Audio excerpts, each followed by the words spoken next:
साथियों, स्वागत है आपका self study classes with Sumit Jain YouTube channel में। तो साथियों, आज का सेशन स्टार्ट हो चुका है। सभी लोग एक बार वीडियो को लाइक कर देंगे और वीडियो को अपने मित्रों तक शेयर जरूर करिएगा, ठीक है। इसी प्रकार से दोस्तों रात्रि 9 बजे अपना ये सेशन होता है।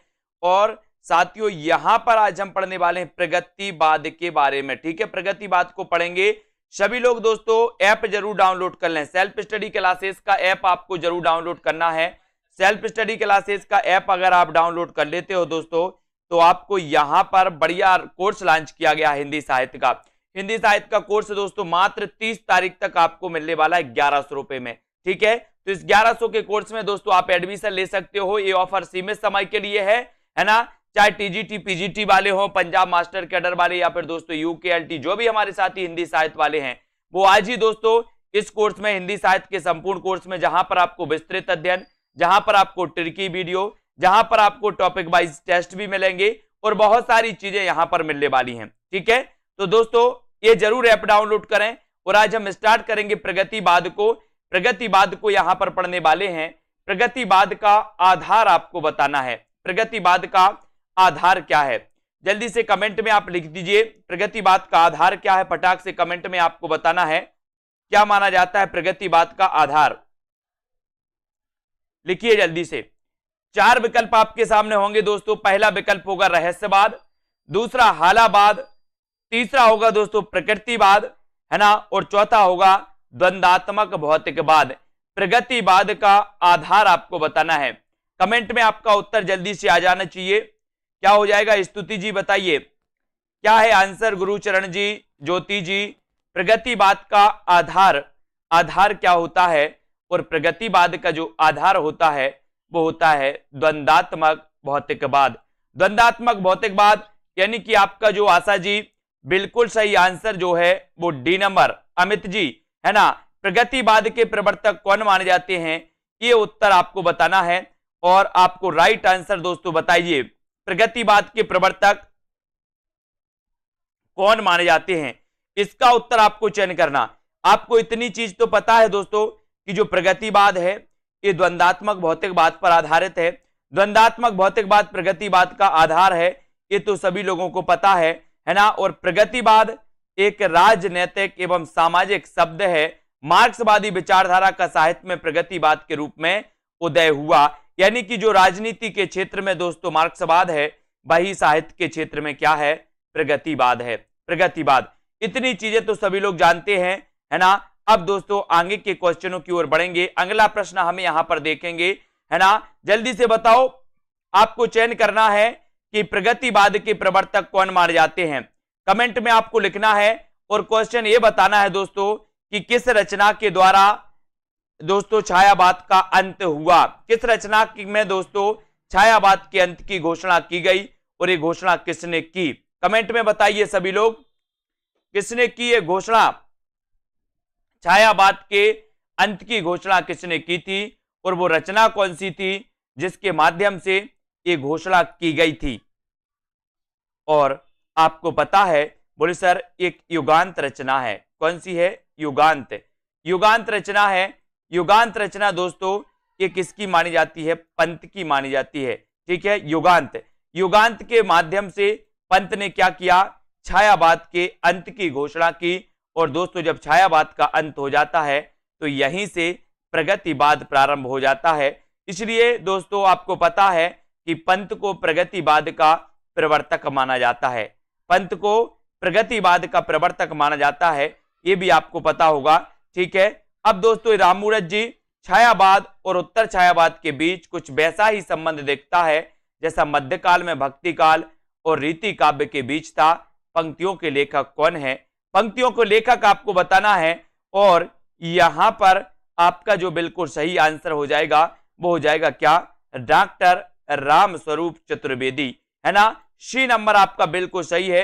रामस्वरूप चतुर्वेदी ने कहा कि छायावाद और उत्तर छायावाद के बीच वैसा ही संबंध दिखता है जैसा मध्यकाल में भक्ति काल और रीति काव्य के बीच था, ठीक है। एक किसने कहा, एक कथन किसका है, एक कथन है रामस्वरूप चतुर्वेदी का। रामस्वरूप चतुर्वेदी को याद रख लेंगे। उपर्युक्त पंक्तियों के जो लेखक हैं दोस्तों वो डॉक्टर रामस्वरूप चतुर्वेदी हैं, इनको याद रख लेना, है ना। हिंदी साहित्य एवं संवेदना का विकास। ये दोस्तों ये ग्रंथ लिखा था, किसने लिखा था? हिंदी साहित्य एवं संवेदना का विकास ग्रंथ के लेखक कौन माने जाते हैं? कौन माने जाते हैं हिंदी साहित्य एवं संवेदना का विकास ग्रंथ के लेखक? तो आपका उत्तर हो जाएगा डॉक्टर रामस्वरूप चतुर्वेदी। डॉक्टर रामस्वरूप चतुर्वेदी माने जाते हैं हिंदी साहित्य एवं संवेदना के विकास के लेखक। ठीक है, इसको याद रख लेंगे। अब अगला क्वेश्चन है, जमुन जल तुम काव्य के रचनाकार कौन माने जाते हैं? जमुन जल तुम काव्य के रचनाकार कौन है? भवानी प्रसाद मिश्र, धूमिल है, शिवमंगल से सुमन है, या फिर केदारनाथ अग्रवाल है? कमेंट में आपको लिखना है। यस, दूध जल्दी से आपको बताना है। जमुन जल तुम काव्य के रचनाकार कौन है?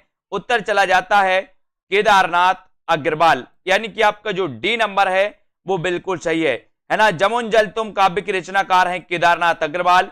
और दोस्तों जमुन जल तुम काव्य के रचनाकार केदारनाथ अग्रवाल हैं। और केदारनाथ अग्रवाल अपनी काव्य यात्रा के आरंभिक दौर में बालेंदु उपनाम से रचनाएं करते थे।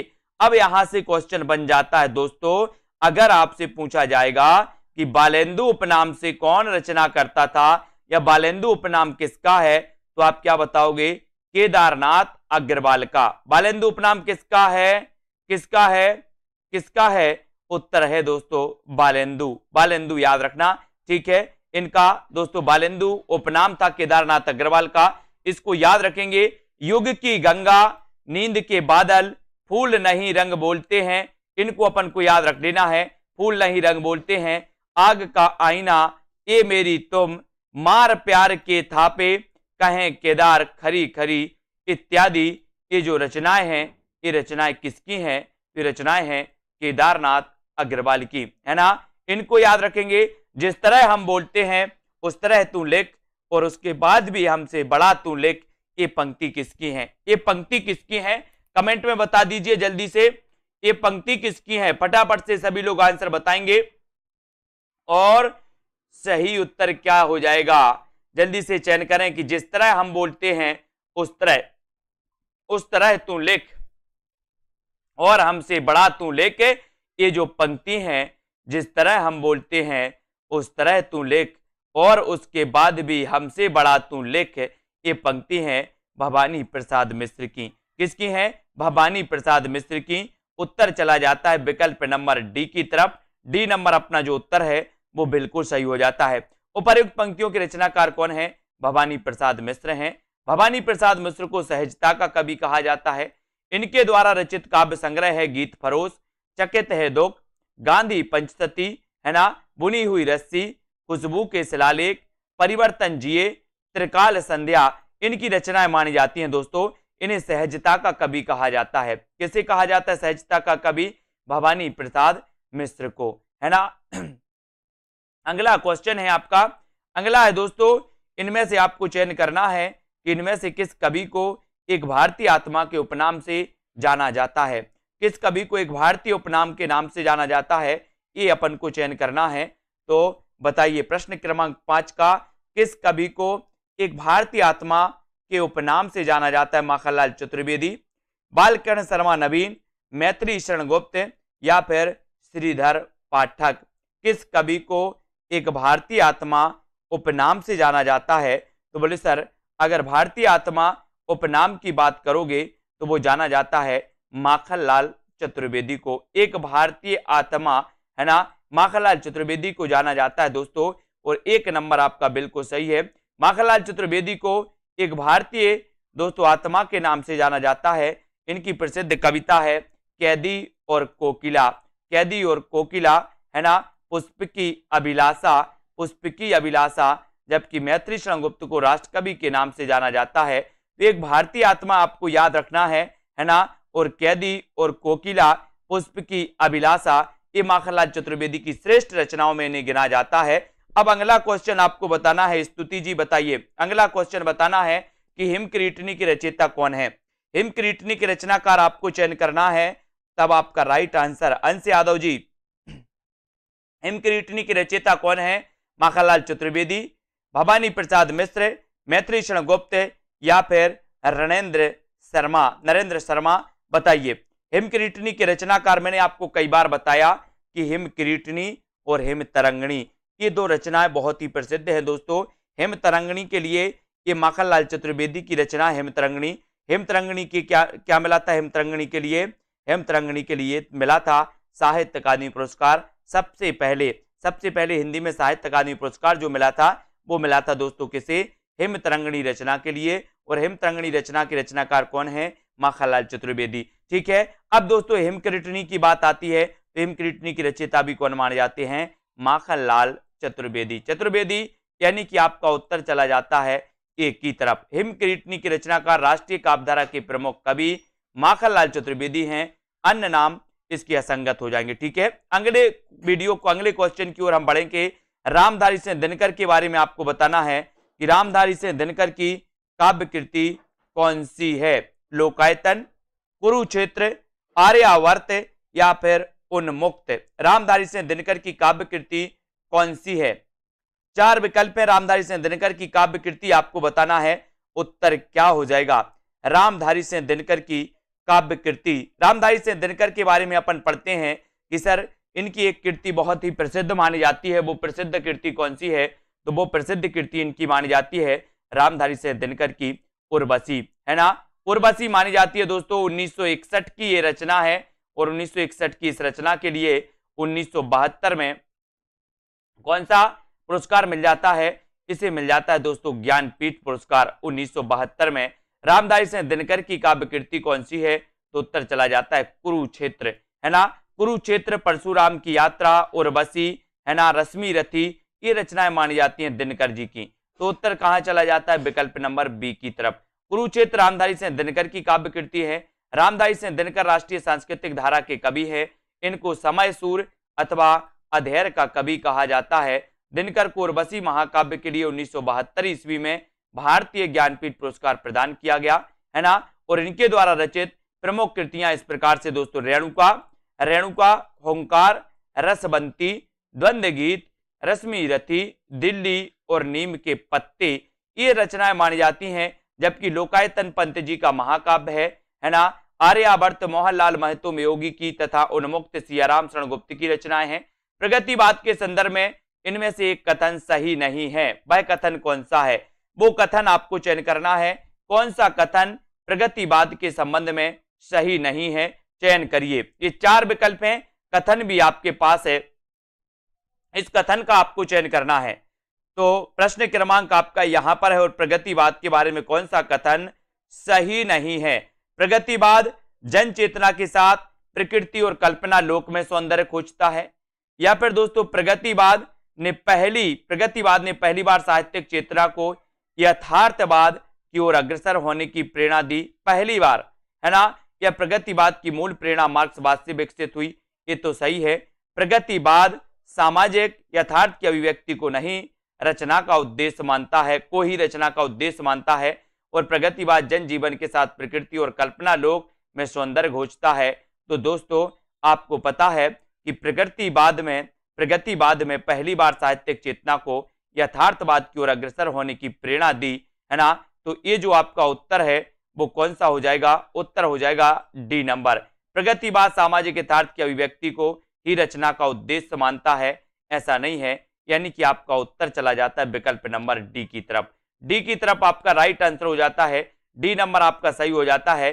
प्रगतिवाद जनजीवन के साथ प्रकृति और कल्पना लोक में सौंदर्य खोजता है। यह कथन प्रगतिवाद के संदर्भ में सही नहीं है ना।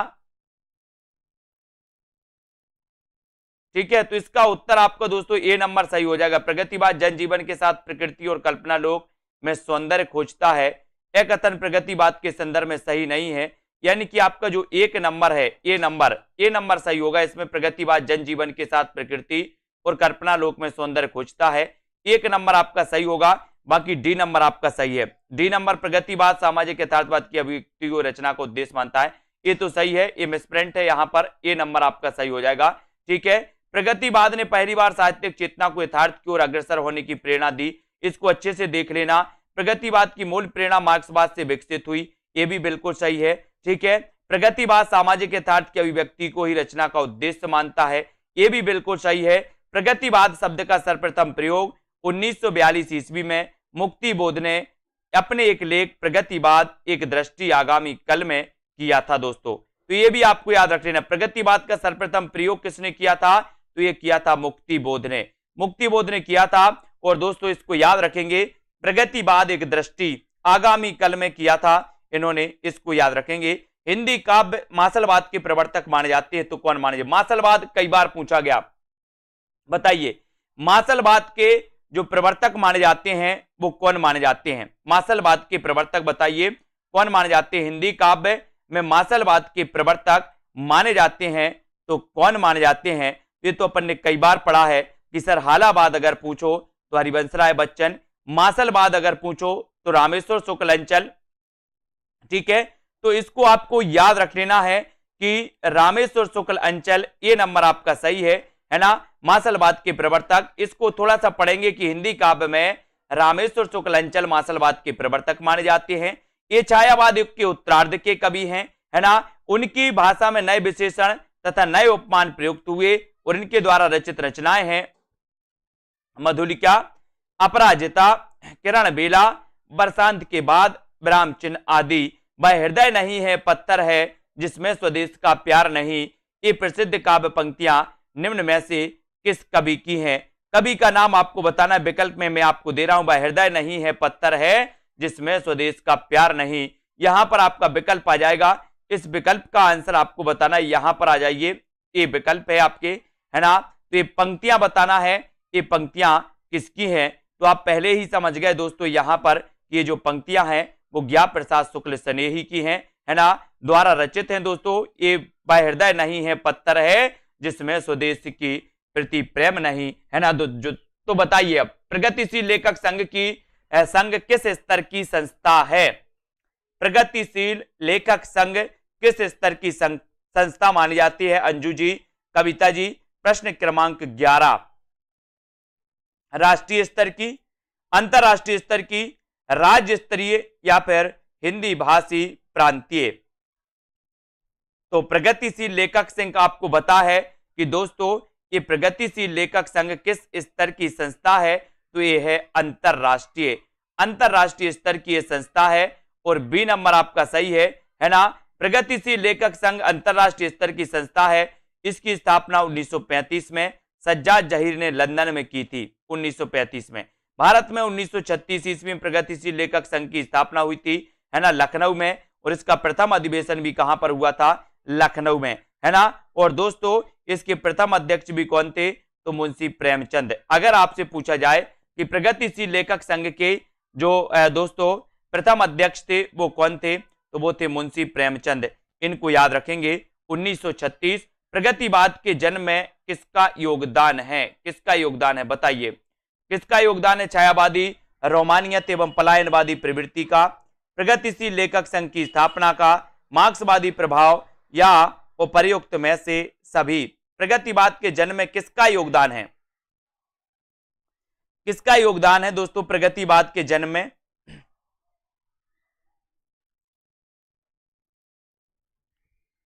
सभी लोग बताएंगे।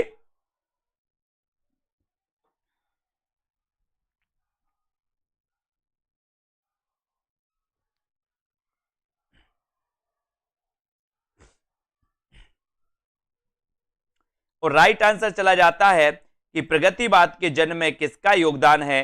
तो प्रयुक्त सभी। छायावाद, रोमानियत एवं पलायनवादी प्रवृत्ति का भी, प्रगतिशील लेखक संघ की स्थापना का, है ना, मार्क्सवादी प्रभाव, यानी कि उत्तर आपका डी नंबर बिल्कुल सही है। आधुनिक हिंदी साहित्य में प्रगतिवाद के जन्म में उपर्युक्त सभी परिस्थितियों का योगदान था। सन 1936 ईस्वी में लखनऊ में सज्जाद जहीर और डॉक्टर मुल्कराज आनंद के प्रयास से प्रगतिशील लेखक संघ की स्थापना हुई। प्रगतिशील लेखक संघ में मार्क्सवादी या साम्यवादी विचारधारा से प्रभावित होकर काव्य रचना करने वाले कवि शामिल थे दोस्तों, मार्क्सवादी या साम्यवादी। ठीक है, अगला क्वेश्चन है, आपको बताना है मैं उस जनपद का कवि हूं, काव्य रचना किस कवि की है? मैं उस जनपद का कवि हूं। अब साथियों, जिन भी साथियों ने अभी तक सेल्फ स्टडी क्लासेस का ऐप डाउनलोड नहीं किया है वो ऐप को जरूर डाउनलोड करेंगे। ऐप को डाउनलोड करना है आपको, और जिन भी साथियों को एडमिशन लेना है वो एडमिशन ले सकते हैं। ठीक है, एडमिशन जरूर ले दोस्तों। 30 तारीख तक बढ़िया ऑफर है आपके लिए, मात्र 1100 रुपए में। और मैं उस जनपद का कवि हूं, काव्य रचना किस कवि की है? तो किस कवि की है? तो ये आपका उत्तर हो जाएगा, मैं उस जनपद का कवि हूं, यानी कि आपका राइट आंसर हो जाएगा त्रिलोचन। त्रिलोचन यानी सी नंबर, ठीक है, सी आपका सही हो जाएगा। मैं उस जनपद का कवि हूं, काव्य रचना के रचनाकार त्रिलोचन है। धरती मिट्टी की बारात है ना, मिट्टी की बारात दो लोगों की है दोस्तों, दो कवियों की है। एक तो शिवमंगल से सुमन की भी रचना मिट्टी की बारात है, और त्रिलोचन की भी रचना मिट्टी की बारात है। अब कंफ्यूज नहीं होना यहां पर, नहीं तो कहीं पर आपको मिल जाए बोले मिट्टी की बारात के रचनाकार कौन है, तो आपको याद रख लेना कि मिट्टी की बारात त्रिलोचन जी की भी रचना है, और दोस्तों शिवमंगल से सुमन की भी रचना है। ठीक है, तो मिट्टी की बारात याद रख लेना। नागार्जुन की प्रमुख रचनाओं में युगधारा है ना, सतरंगी पंखों वाली, भस्मांकुर, तुमने कहा था, प्यासी पथराई आंखें, केदारनाथ अग्रवाल की रचनाएं हैं। ये अपूर्वा, युग की गंगा, नींद के बादल और आग का आईना, ये केदारनाथ अग्रवाल की हैं, है ना। बाकी नागार्जुन की युगधारा याद करना, सतरंगी पंखों वाली, भस्मांकुर, तुमने कहा था, और प्यासी पथराई आंखें। ठीक है, त्रिलोचन का वास्तविक नाम आपको बताना है, क्वेश्चन कई बार आया है। 14 का आंसर बताइए, त्रिलोचन का वास्तविक नाम क्या है?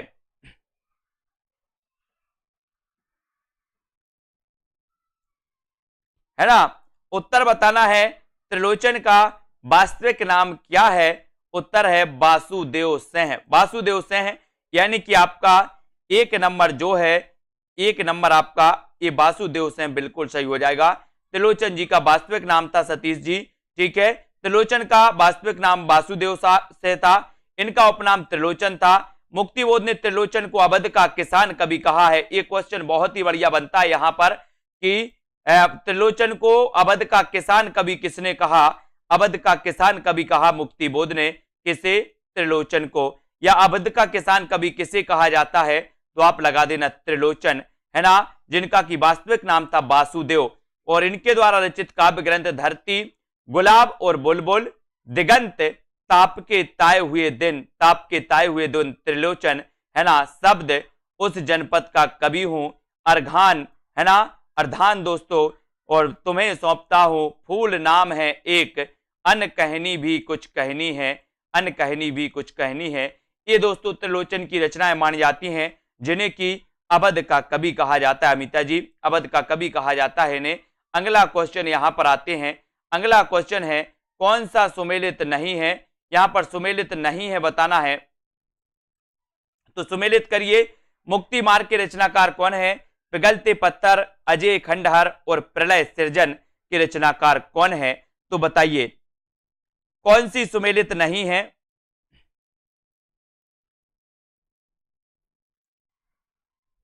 और यहां पर आपको पता है, बोले सर मुक्ति मार्ग ये तो भारत भूषण अग्रवाल की है, पिघलते पत्थर रांगे राघव की है, अजय खंडहर ये निराला की नहीं है ना, प्रलय सृजन ये शिवमंगल से सुमन की है, तो बिल्कुल सही है। लेकिन अजय खंडहर दोस्तों ये रांगे राघव की रचना मानी जाती है ना। मुक्ति मार्ग के रचनाकार कौन है? तो मुक्ति मार्ग आपको पता है कि मुक्ति मार्ग के रचनाकार तो कौन है? भारत भूषण अग्रवाल। पिघलते पत्थर की रचनाकार रांगे राघव, बिल्कुल सही है। अजय खंडहर की रचनाकार रांगे राघव हैं। और दोस्तों प्रलय सृजन ये शिवमंगल से सुमन की रचना है। ठीक है, इनमें से कौन सी नागार्जुन द्वारा रचित नहीं है? नागार्जुन द्वारा रचित कौन सी रचना है जो नागार्जुन द्वारा रचित नहीं है? पाषाणी, चंदना, या फिर ये चार विकल्प हैं, चार में से आप लोग चयन करिए, उत्तर क्या हो जाएगा इसका सही? कौन सी नागार्जुन द्वारा रचित नहीं है बताइए। पाषाणी नहीं है, रविंद्र के प्रति, चंदना, या फिर कला और बूढ़ा चांद। कौन सी रचना है जो दोस्तों नागार्जुन की नहीं है, ये आपको बताना है।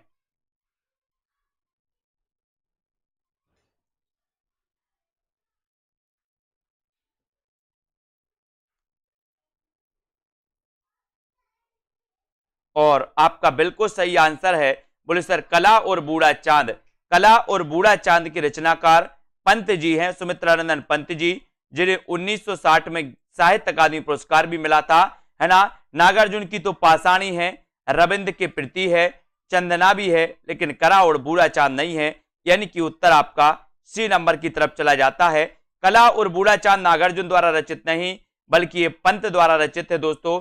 इस कृति पर 1960 में इन्हें साहित्य अकादमी पुरस्कार मिला था, है ना। जबकि बादल को घिरते देखा, पाषाणी, सिंदूर तिलकित भाल, तुम्हारी दंतुरिन मुस्कान, चंदना, पांच पूत भारत माता के, है ना।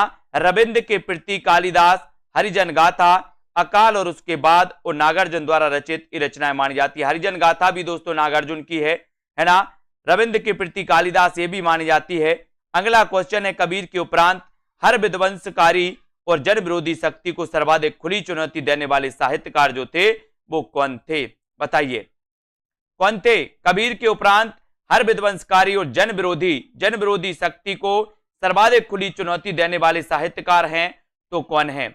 निराला, नागार्जुन, दिनकर या फिर हरिऔध। कबीर के उपरांत आपको बताना है तो कबीर के उपरांत हर विध्वंसकारी और जन विरोधी शक्ति को सर्वाधिक खुली चुनौती देने वाले जो साहित्यकार माने जाते हैं वो माने जाते हैं कौन, नागार्जुन। कौन माने जाते हैं, नागार्जुन। और उत्तर चला जाता है विकल्प नंबर वी की तरफ। नागार्जुन आपका राइट आंसर है। कबीर के उपरांत हर विध्वंसकारी और जन विरोधी शक्ति को सर्वाधिक खुली चुनौती देने वाले साहित्यकार जो माने जाते हैं वो नागार्जुन। और नागार्जुन का एक क्वेश्चन आता है कि इनका वास्तविक नाम क्या था। तो इनका वास्तविक नाम क्या था दोस्तों, वैद्यनाथ मिश्र। नागार्जुन का वास्तविक नाम क्या था, तो उत्तर लगाना है वैद्यनाथ मिश्र। वे शुरुआती दिनों में माली उपनाम से रचनाएं लिखते थे, है ना। और नागार्जुन एक कवि होने के साथ साथ उपन्यासकार और मैथिल के श्रेष्ठ कवियों में जाने जाते हैं। अब ये माली भी आपको याद रख लेना, ये नोट्स कर लेना। नागार्जुन का वास्तविक नाम वैद्यनाथ था। और दोस्तों कभी अगर माली उपनाम इनका पूछ लिया जाए तो इनका एक उपनाम माली भी है और इन्हें नागार्जुन भी कहा जाता है। तो नागार्जुन, माली और वैद्यनाथ मिश्र, है ना। वे शुरुआती दिनों में माली नाम से लिखते थे दोस्तों, ये भी आपको याद रख लेना, ठीक है। कौन, नागार्जुन। अगला क्वेश्चन है आपका, द्वंद्वात्मक भौतिक विकासवाद किस काव्यधारा का आधार है। नई कविता का, प्रगतिवाद का, समानांतर कविता का या फिर इनमें से कोई नहीं। हाँ, यात्री नाम से भी मैथिली में लिखते थे, बहुत बढ़िया कुरैशी जी, ये यात्री नाम से भी लिखते थे मैथिली में। नागार्जुन जी यात्री नाम से मैथिली में लिखते थे, है ना। द्वंद्वात्मक भौतिकवाद विकासवाद किस काव्यधारा का आधार है। नई कविता का, प्रगतिवाद का, समांतर कविता या फिर इनमें से कोई नहीं। तो द्वंद्वात्मक भौतिकवाद विकासवाद आपसे पूछा गया किस काव्यधारा का आधार है, तो वो काव्यधारा कौन सी है, वो काव्यधारा है प्रगतिवाद। यानी कि आपका प्रगतिवाद बिल्कुल सही है। शोषण का विरोध, है ना, प्रगतिवादी काव्य की सबसे बड़ी विशेषता है, शोषण का विरोध किया गया इसमें। इसके अनुसार किसान और मजदूर एक होकर अपने ऊपर होने वाले सामंतों और पूंजीपतियों के अत्याचार का विरोध करेंगे। प्रगतिवादी काव्यधारा में शोषितों की दीनता का चित्रण, शोषक वर्ग के प्रति घृणा, क्रांति की भावना एवं द्वंद्वात्मक भौतिकवाद, विकासवाद आदि की विशेषताओं के दर्शन इसमें मिलते हैं, है ना। इसको अपन ने याद किया। अगले क्वेश्चन की ओर बढ़ेंगे। अगला जो अपना प्रश्न है साथियों वो इस प्रकार से है, प्रगतिवाद के अंतर्गत आपको बताना है कौन सा विचार अमान्य है। कौन सा विचार अमान्य है, ये उत्तर आपको बताना है। यथार्थवाद, रूपवाद, समाजवाद या फिर दोस्तों पदार्थवाद। प्रगतिवाद के अंतर्गत कौन सा रूप अमान्य है, कौन सा विचार अमान्य है, ये आपको चयन करना है। सभी लोग लाइक जरूर कर देना। साथियों सेल्फ स्टडी क्लासेस में हिंदी साहित्य के कोर्स से आपको याद रख लेना है, ठीक है ना। ये हिंदी साहित्य के कोर्स में दोस्तों आप एडमिशन ले सकते हैं मात्र 1100 रुपए में 30 तारीख तक, ठीक है। और प्रगतिवाद के अंतर्गत कौन सा विचार अमान्य है, तो उत्तर चला जाता है रूपवाद, यानी कि बी नंबर आपका बिल्कुल सही है, रूपवाद। प्रगतिवाद का सैद्धांतिक आधार मार्क्स का द्वंद्वात्मक भौतिकवाद है। राजनीति के क्षेत्र में जो समाजवाद है या साम्यवाद है तथा यथार्थवाद या पदार्थवाद है, साहित्य के क्षेत्र में वही प्रगतिवाद है ना। प्रगतिवाद काल में निम्नलिखित वर्ग के जीवन की प्रतिष्ठा हुई। इस युग के कवि जीवन के यथार्थ धरातल पर अवतीर्ण कर समाज के यथार्थ जीवन को देखता है और उसी को अभिव्यक्त करता है। प्रगतिवादी है ना। प्रगतिवादी कभी आत्मा परमात्मा की सृष्टि एवं जन्मांतर में विश्वास नहीं करता। वह प्रारंभ से ही अंधविश्वास और रूढ़ियों और परंपराओं का विरोध करता चला आ रहा है। कौन? प्रगतिवाद। अगला क्वेश्चन है, दो राह समय के रथ का दर्दनाद सुनो, है ना, और सिंहासन खाली करो कि जनता आती है। ये पंक्ति बताइए किसकी है? सिंहासन खाली करो कि जनता आती है। 20 का आंसर, 20 का बताओगे? दो राय के समय का उत्तर आपका बिल्कुल सही आंसर है यहां पर कि दोस्तों सिंहासन खाली करो कि जनता आती है। ये रामधारी सिंह दिनकर द्वारा उद्धृत जो पंक्तियां हैं दोस्तों बहुत ही महत्वपूर्ण हैं, कई बार एग्जाम में पूछी गई, है ना। दो राह समय के रथ का दर्दनाद सुनो, रामधारी सिंह दिनकर। तुमको पीड़ा में ढूंढा, तुमको ढूंढेगी पीड़ा। बहुत बढ़िया। तुमको पीड़ा में ढूंढा, तुमको पीड़ा में ढूंढा, तुमको ढूंढेगी पीड़ा। महादेवी वर्मा की पंक्ति, है ना। चित्रमय किरणा अधूरी सकी वो मुझसे कहकर जाते, ये मैथिली शरण गुप्त की मानी जाती है ना। दिनकर की काव्य रचना नहीं है तो कौन सी नहीं है? ओंकार, कुरुक्षेत्र, उर्वशी या फिर त्रिधारा।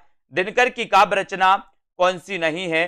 प्रश्न क्रमांक 21 का आंसर आपको बताना है।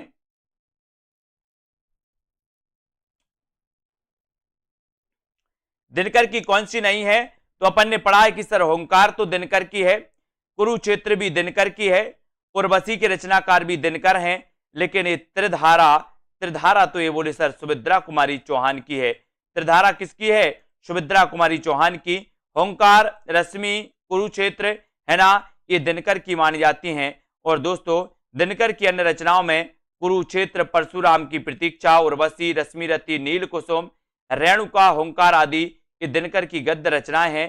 संस्कृति के 4 अध्याय, शुद्ध कविता की खोज, है ना, दिनकर की ये डायरी है। अधेर का कवि किसे कहा जाता है? उत्तर चयन करिए। बढ़िया प्रश्न है, लाइक सभी लोग जरूर कर दें। और साथियों जिन भी साथियों ने ऐप को डाउनलोड नहीं किया सेल्फ स्टडी क्लासेस का, उस ऐप को जरूर डाउनलोड करें। जिन भी साथियों को कोर्स लेना है अभी तक आप कोर्स ले सकते हैं पंजाब मास्टर कैडर के लिए, UKLT, TGT, PGT, junior super TET exam के लिए, है ना। अधेर का कवि किससे कहा जाता है? अधेर का कवि कहा जाता है दिनकर को, दिनकर को कहा जाता है। और 1 नंबर आपका दिनकर बिल्कुल सही हो जाता है। राष्ट्रीय सांस्कृतिक काव्यधारा के सबसे सशक्त कवि रामधारी सिंह दिनकर को अधेर का कवि कहा जाता है। दिनकर जी का जन्म सिमरिया जिले मुंगेर बिहार में हुआ था। आप बिहार सरकार के अधीन सब रजिस्ट्रार, राज्यसभा के सदस्य, भागलपुर विश्वविद्यालय के उपकुलपति जो दोस्तों आप रह चुके हैं, इनके बारे में अपन को याद रखना है। अगले प्रश्न की ओर हम चर्चा करेंगे कि प्रगतिवाद में किस विचारधारा का उदय माना जाता है? बताइए। सरल क्वेश्चन और बढ़िया क्वेश्चन है दोस्तों। प्रगतिवाद में किस विचारधारा का उदय माना जाता है? बिल्कुल इन्हें अनल का कवि भी कहा जाता है, अधेर का कवि भी कहा जाता है, रामधारी सिंह दिनकर को, है ना, आग और राख का कवि भी कहा जाता है। और प्रगतिवाद में किस विचारधारा का उदय माना जाता है? मार्क्सवाद का, प्रयोगवाद का, छायावाद का या फिर जनवाद? प्रगतिवाद में किस विचारधारा का उदय माना जाता है? तो अपन ने कई बार पढ़ा है कि सर प्रगतिवाद में मार्क्सवाद का उदय माना जाता है। और उत्तर चला जाता है विकल्प नंबर ए की तरफ। ये नंबर आपका सही है। प्रगतिवाद में मार्क्सवाद विचारधारा का उदय माना जाता है। इस समाज को शोषक व शोषित वर्ग 2 वर्गों में बांटता है। हिंदी साहित्य में प्रगतिवाद सन 1936 ईस्वी से 1943 ईस्वी तक माना जाता है दोस्तों। और 1936 में लखनऊ में मुंशी प्रेमचंद की अध्यक्षता में पहला सम्मेलन नागार्जुन, केदारनाथ अग्रवाल, रामविलास शर्मा, नामवर सिंह आदि इस वाद के प्रमुख साहित्यकार भी रहे हैं प्रगतिवाद के, है ना। अगला क्वेश्चन है कि हिंदी साहित्य में प्रगतिवाद का उदय कब से माना जाता है? बताइए। 4 विकल्प हैं। हिंदी साहित्य में प्रगतिवाद का उदय आपको बताना है, तब आपका राइट आंसर क्या होगा? हिंदी साहित्य में प्रगतिवाद का उदय आपको चयन करना है कि प्रगतिवाद का उदय कब से माना जाता है। और यहां पर अपन ने ऊपर ही पढ़ा है कि सर प्रगतिवाद की बात करते हो तो 1936 से लेकर के 1943 का जो काल था वो क्या था, प्रगतिवाद का काल था। और उत्तर आपका बी नंबर बिल्कुल सही है, प्रगतिवाद में। ठीक है, हिंदी साहित्य में प्रगतिवाद का उदय 1936 ईस्वी से माना जा सकता है। और सन 1936 ईस्वी में लखनऊ में प्रेमचंद की अध्यक्षता में प्रगतिशील लेखक संघ का एक सम्मेलन हुआ। इसी सम्मेलन से प्रगतिशील साहित्य का प्रारंभ स्वीकार किया गया और धूमेल, नागार्जुन, त्रिलोचन, केदारनाथ अग्रवाल, मुक्तिबोध, सर्वेश्वर दयाल सक्सेना, रघुवीर सहाय इत्यादि प्रमुख प्रगतिशील लेखक भी माने जाते हैं, है ना। अगला क्वेश्चन है दोस्तों कि लखनऊ में आयोजित प्रगतिशील लेखक संघ के प्रथम अधिवेशन के अध्यक्ष कौन थे, बताइए। लखनऊ में आयोजित प्रगतिशील लेखक संघ के जो प्रथम अध्यक्ष थे वो कौन थे, बताइए, कमेंट लिखिए इसका। और यहां पर आपका बिल्कुल सही आंसर है कि सर 1936 में जो लखनऊ में प्रथम प्रगतिशील सम्मेलन हुआ था उसके अध्यक्ष थे कौन, प्रेमचंद। कौन थे, प्रेमचंद। सन 1935 ईस्वी में एम फास्टर के सभापतित्व में प्रोग्रेसिव राइटर्स एसोसिएशन नामक अंतरराष्ट्रीय संस्था का प्रथम अधिवेशन पेरिस में हुआ। इसके पश्चात सन 1936 में सज्जाद जहीर और डॉक्टर मुल्कराज आनंद के प्रयत्नों से भारत में मुंशी प्रेमचंद की अध्यक्षता में प्रगतिशील लेखक संघ का प्रथम अधिवेशन भी हुआ। इसको आपको याद रख लेना। ठीक है, अबे सुनबे गुलाब भूल मत गर पाई खुशबू रंगो आब, ये पंक्ति किसकी है, ये पंक्ति आपको बताना है। उत्तर क्या हो जाएगा, लाइक जरूर करिए सभी लोग, लाइक करिए जल्दी से। अबे सुनबे गुलाब भूल मत कर, है ना, भूल मत गर पाई खुशबू रंगो आब, ये पंक्तियां बताना है। संबंध है तो किससे है, प्रगतिवाद से है, प्रयोगवाद से है, या फिर दोस्तों समानांतर कविता से। तो ये भूल मत गर पाई खुशबू रंगो आब, ये प्रगतिवाद से है। और उत्तर एक नंबर आपका बिल्कुल सही है, ये नंबर आपका सही है। ठीक है, टीजीटी पीजीटी के लिए दोस्तों जल्द ही 125 प्रश्नों के मॉडल टेस्ट पेपर लॉन्च हो रहे हैं। जिन भी साथियों को दोस्तों मॉडल टेस्ट पेपर में एडमिशन लेना है वो ले सकते हैं, जल्द ही लॉन्च होंगे। 125 में से आप प्रगतिवादी कवि हैं, तो प्रगतिवादी कवि कौन है आपको कमेंट में लिखना है। जल्दी से लिखिए, प्रगतिवादी कवि कौन माने जाते हैं, जयशंकर प्रसाद, मुक्तिबोध, केदारनाथ अग्रवाल या फिर हरिवंश राय बच्चन। ये आपके दोस्तों 27वां प्रश्न है, कल अपन ने यहां तक पढ़ लिया था। अब आपको चयन करना है, उत्तर आपको बताना है कि कौन प्रगतिवादी कवि हैं। लिखिए सभी लोग, 4 विकल्प हमारे सामने मौजूद हैं, 4 में से आपको आंसर का चयन करना है, प्रगतिवादी कवि बताना है। और यहां पर आपका राइट आंसर जो हो जाएगा दोस्तों वो हो जाएगा क्या, केदारनाथ अग्रवाल।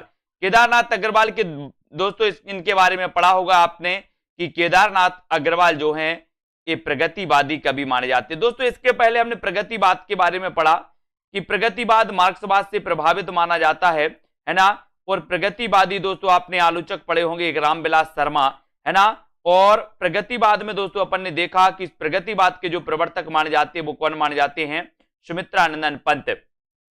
प्रगतिवाद के प्रवर्तक कौन माने जाते हैं, अगर एक क्वेश्चन आपसे पूछा जाए कभी कि प्रगतिवाद के प्रवर्तक कौन माने जाते हैं तो आपको लगाना सुमित्रानंदन पंत। ठीक है, और केदारनाथ अग्रवाल प्रगतिवादी कवि हैं, इनके द्वारा रचित कृतियां युग की गंगा, नींद के बादल, फूल नहीं रंग बोलते हैं, आग का आईना और अपूर्वा, ये सारी की सारी जो रचनाएं हैं दोस्तों ये क्या मानी जाती हैं, ये प्रगतिवादी कवि की रचनाएं मानी जाती हैं, प्रगतिवादी कवि यानी कि केदारनाथ अग्रवाल की। ठीक है, फिर इसके बाद जो अपना अगला क्वेश्चन होगा वो इस प्रकार से आपको यहां पर बताना है कि प्रगतिवाद के प्रमुख कवि कौन नहीं है, बताइए। नहीं है बताना है, 4 विकल्प है, अब नहीं है चयन करना है आपको। 28 का आंसर चयन करिए, प्रगतिवादी कवि कौन नहीं है, चयन करें। प्रश्न क्रमांक 28, नागार्जुन, दिनकर, मुक्तिबोध या फिर अज्ञेय। तो फटाक से देखते हैं सबसे पहले आंसर किसका आता है, कौन सबसे पहले आंसर बताता है। प्रगतिवादी कवि कौन नहीं है, इसका आंसर आपको बताना है। तो आपने पढ़ा है कि नागार्जुन तो हैं, इनका वास्तविक नाम क्या था, इनका वास्तविक नाम था वैद्यनाथ, नागार्जुन का, है ना। ये तो प्रगतिवादी माने जाते हैं, दिनकर भी हैं, है ना। और कौन नहीं है दोस्तों, अज्ञेय, प्रोफेसर अज्ञेय, ये प्रगतिवादी कवि हैं तब प्रगतिवाद के प्रमुख कवि नहीं है, तो प्रमुख कवि कौन नहीं है? प्रमुख कवि नहीं है, सी नंबर, है ना। अज्ञेय प्रमुखता प्रयोगवादी एवं नई कविता के कवि हैं, ना कि प्रगतिवाद के। नागार्जुन, दिनकर एवं मुक्तिबोध दोस्तों ये माने जाते हैं अपने काय के प्रगतिवाद के। ठीक है, 29 का आंसर आपको चयन करना है, चयन करिए। 29 का आंसर आप चयन करेंगे। पुष्प की अभिलाषा नामक प्रसिद्ध कविता किसने लिखी? बढ़िया क्वेश्चन है, सरल क्वेश्चन है, आसान क्वेश्चन है, सभी से आना चाहिए। बताइए, तो पुष्प की अभिलाषा नामक प्रसिद्ध कविता किसने लिखी? 29 का ये उत्तर आपको चयन करना है। किसने लिखी पुष्प की अभिलाषा? करिए चयन, और यहां पर आपका बिल्कुल सही आंसर हो जाएगा। बात पुष्प की अभिलाषा की हुई है, तो पुष्प की अभिलाषा नामक प्रसिद्ध जो कविता है, ये कविता किसने लिखी? तो ये लिखी है किसने? माखनलाल चतुर्वेदी ने। माखनलाल चतुर्वेदी, यानी कि आपका उत्तर चला जाता है विकल्प नंबर 1 की तरफ। ये नंबर आपका बिल्कुल सही हो जाता है। ठीक है, माखनलाल चतुर्वेदी ने ये दोस्तों लिखी है, इसको याद रख लेना। माखनलाल चतुर्वेदी द्वारा लिखित ये पुष्प की अभिलाषा कविता सभी लोगों को लगभग पता है। हिंदी के आधुनिक काल के द्विवेदी युगीन कवि माखनलाल चतुर्वेदी राष्ट्रीय काव्यधारा के कवि हैं और एक भारतीय आत्मा उपनाम से प्रसिद्ध हैं। अगर कभी आपसे पूछा जाए कि एक भारतीय आत्मा उपनाम से प्रसिद्ध जो हैं वो कौन है, तो आप क्या लगाओगे? माखनलाल चतुर्वेदी। ठीक है, पुष्प की अभिलाषा वीर रस से पूर्ण राष्ट्रीय कविता लिखी, है ना। हिम किरीटनी इनकी रचना है, हिम तरंगणी, माता तथा समर्पण आदि माखनलाल चतुर्वेदी के काव्य संग्रह माने जाते हैं। कुमकुम, रश्मि रेखा, अपलक, क्वासी, हम बिस्पाई जन्म के, विनोबा स्तबंध तथा उर्मिला, ये बालकृष्ण शर्मा नवीन की रचनाएं मानी जाती हैं।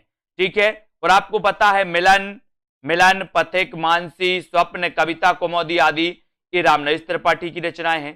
ठीक है, गंगा अवतरण, उद्धव शतक, हरिश्चंद्र, है ना, हिंडोला, श्रृंगार लहरी, कल काशी, उद्धव शतक, ये सारी की सारी रचनाएं किसकी हैं दोस्तों? ये मानी जाती जगन्नाथ दास रत्नाकर की। ठीक है, ये सारी रचनाएं आपको पढ़ना है। अब आपको बताना मौर्य विजय किसकी रचना है? मौर्य विजय की रचनाकार कौन है? ये क्वेश्चन तो कई बार आया है, चयन करना है आपको। मौर्य विजय किसकी रचना है? मैत्री शरण गुप्त की, सियाराम शरण गुप्त की, या फिर श्याम नारायण पांडे, या इनमें से कोई नहीं। मौर्य विजय के रचनाकार कौन है? प्रश्न क्रमांक 30। और यहां पर मौर्य विजय की बात हो रही है, मौर्य विजय किसकी रचना है? उत्तर चला जाता है सियाराम शरण गुप्त। सियाराम शरण गुप्त, यानी कि आपका बी नंबर बिल्कुल सही है। मौर्य विजय के रचनाकार कौन है?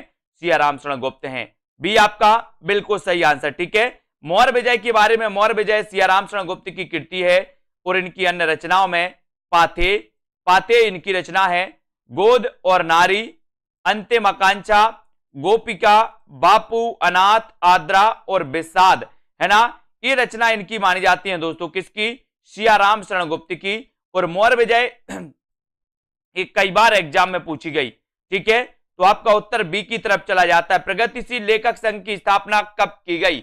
बताइए, प्रगतिशील लेखक संघ की स्थापना, प्रगतिशील लेखक संघ आपको पता है दोस्तों कि अगर लंदन की बात करते हैं तो लंदन में ये 1935 में स्थापित हुआ था, है ना। सज्जाद आदि ऐसे बहुत सारे विद्वान थे जिन्होंने दोस्तों इस प्रगतिशील लेखक संघ की स्थापना में दोस्तों योगदान दिया था। लेकिन अगर बात करें भारत में, तो भारत में प्रगतिशील लेखक संघ की स्थापना हुई थी 1936 में और ये प्रथम अधिवेशन हुआ था दोस्तों। कब? प्रथम अधिवेशन हुआ था लखनऊ में, है ना। अगर बात करें सन 1935 ईस्वी में E.M. फास्टर के सभापतित्व में पेरिस में प्रोग्रेसिव राइटर्स एसोसिएशन नामक अंतरराष्ट्रीय संस्था का प्रथम अधिवेशन हुआ। और दोस्तों, है ना, 1936 में सज्जाद जहीर और मुल्कराज आनंद के प्रयत्नों से भारत में भी इस संस्था की शाखा खुली। ये भी आपको याद रख लेना। ठीक है, इनको आपको याद रख लेना। और दोस्तों, प्रथम अधिवेशन के अध्यक्ष कौन थे? तो प्रथम अधिवेशन के अध्यक्ष कौन थे? लखनऊ में हुआ था और इसके अध्यक्ष थे प्रेमचंद। कौन माने जाते हैं? प्रेमचंद। इसको याद रख लेना। ठीक है, अगला क्वेश्चन है, नागार्जुन किस वर्ग के कवि हैं? किस वर्ग के कवि हैं? छायावादी हैं, प्रगतिवादी हैं, प्रयोगवादी हैं, या फिर द्विवेदी युगीन हैं? नागार्जुन किस वर्ग के कवि हैं? ये आंसर आपको चयन करना है। ये चयन करिए, छायावादी, प्रगतिवादी, है ना, द्विवेदी युगीन या फिर प्रयोगवादी। नागार्जुन किस वर्ग के कवि माने जाते हैं? प्रश्न क्रमांक 32 में, और 32 में नागार्जुन की बात हुई है। तो नागार्जुन तो आपको पता ही है कि सर ये नागार्जुन जो है इनका वास्तविक नाम क्या था? वैद्यनाथ। क्या था? वैद्यनाथ। और ये प्रगतिवादी कवि माने जाते हैं। ठीक है, तो उत्तर कहां चला जाता है? विकल्प नंबर वी की तरफ। वी नंबर आपका बिल्कुल सही हो जाता है। अगले क्वेश्चन की ओर बढ़ेंगे। अगला क्वेश्चन यहां पर देखना है, हिंदी काव्य में प्रगतिवादी युग का आरंभ सन 1936 में हुआ और 36 से लेकर के 43 के बीच साम्यवादी विचारधारा से प्रभावित होकर काव्य रचना करने वाले कवि नागार्जुन, है ना, केदारनाथ अग्रवाल, रामविलास शर्मा, शिवमंगल से सुमन, ठीक है, रांगी राघव, त्रिलोचन शास्त्री प्रगतिवादी कवि हैं। नागार्जुन का वास्तविक नाम क्या था? वैद्यनाथ। और नागार्जुन यात्री उपनाम से लिखते थे दोस्तों। काय में लिखते थे? मैथिली में। मैथिली में यात्री उपनाम से लिखते थे, ये भी आपको याद रख लेना। इनकी रचनाओं की जब भी बात होती है तो युगधारा, सतरंगे पंखों वाली, प्यासी पथराई आंखें, भस्मांकुर, तालाब की मछलियां, है ना, खिचड़ी विप्लव देखा हमने, तुमने कहा था, और हजार हजार बाहों वाली, पुरानी जूतियों का कोरस, ये सभी दोस्तों नागार्जुन की रचनाएं मानी जाती हैं, है ना। और ये यात्री नाम से कौन सी भाषा में लिखते थे? मैथिली में। एक क्वेश्चन भी कई बार आया है कि यात्री नाम से मैथिली में लिखते थे कौन? नागार्जुन। ठीक है, अब आपको बताना है रामधारी सिंह दिनकर की किस कृति को आधुनिक युग की गीता कहा गया है? आधुनिक युग की गीता कहा गया है। किसको कहा गया? रामधारी सिंह दिनकर की वो रचना कौन सी है दोस्तों? ये बताना है रामधारी सिंह दिनकर की वो रचना कौन सी है जिसे आधुनिक युग की गीता कहा गया, और वो रचना मानी जाती है कौन सी? कुरुक्षेत्र। कौन सी मानी जाती है? कुरुक्षेत्र। ये आधुनिक युग की इसे गीता कहा जाता है। रेणुका, हुंकार, उर्वशी और कुरुक्षेत्र, ये चारों ही रचनाएं किसकी हैं? ये दिनकर की हैं। रेणुका भी दिनकर की है ना, हुंकार भी दिनकर की है, उर्वशी भी दिनकर की है, कुरुक्षेत्र भी दिनकर की है। लेकिन आधुनिक युग की गीता कहा जाता है किसे? कुरुक्षेत्र को, है ना, कुरुक्षेत्र को। रामधारी सिंह दिनकर की कृति कुरुक्षेत्र को आधुनिक युग की गीता कहा गया। उर्वशी इनकी प्रसिद्ध कृति है।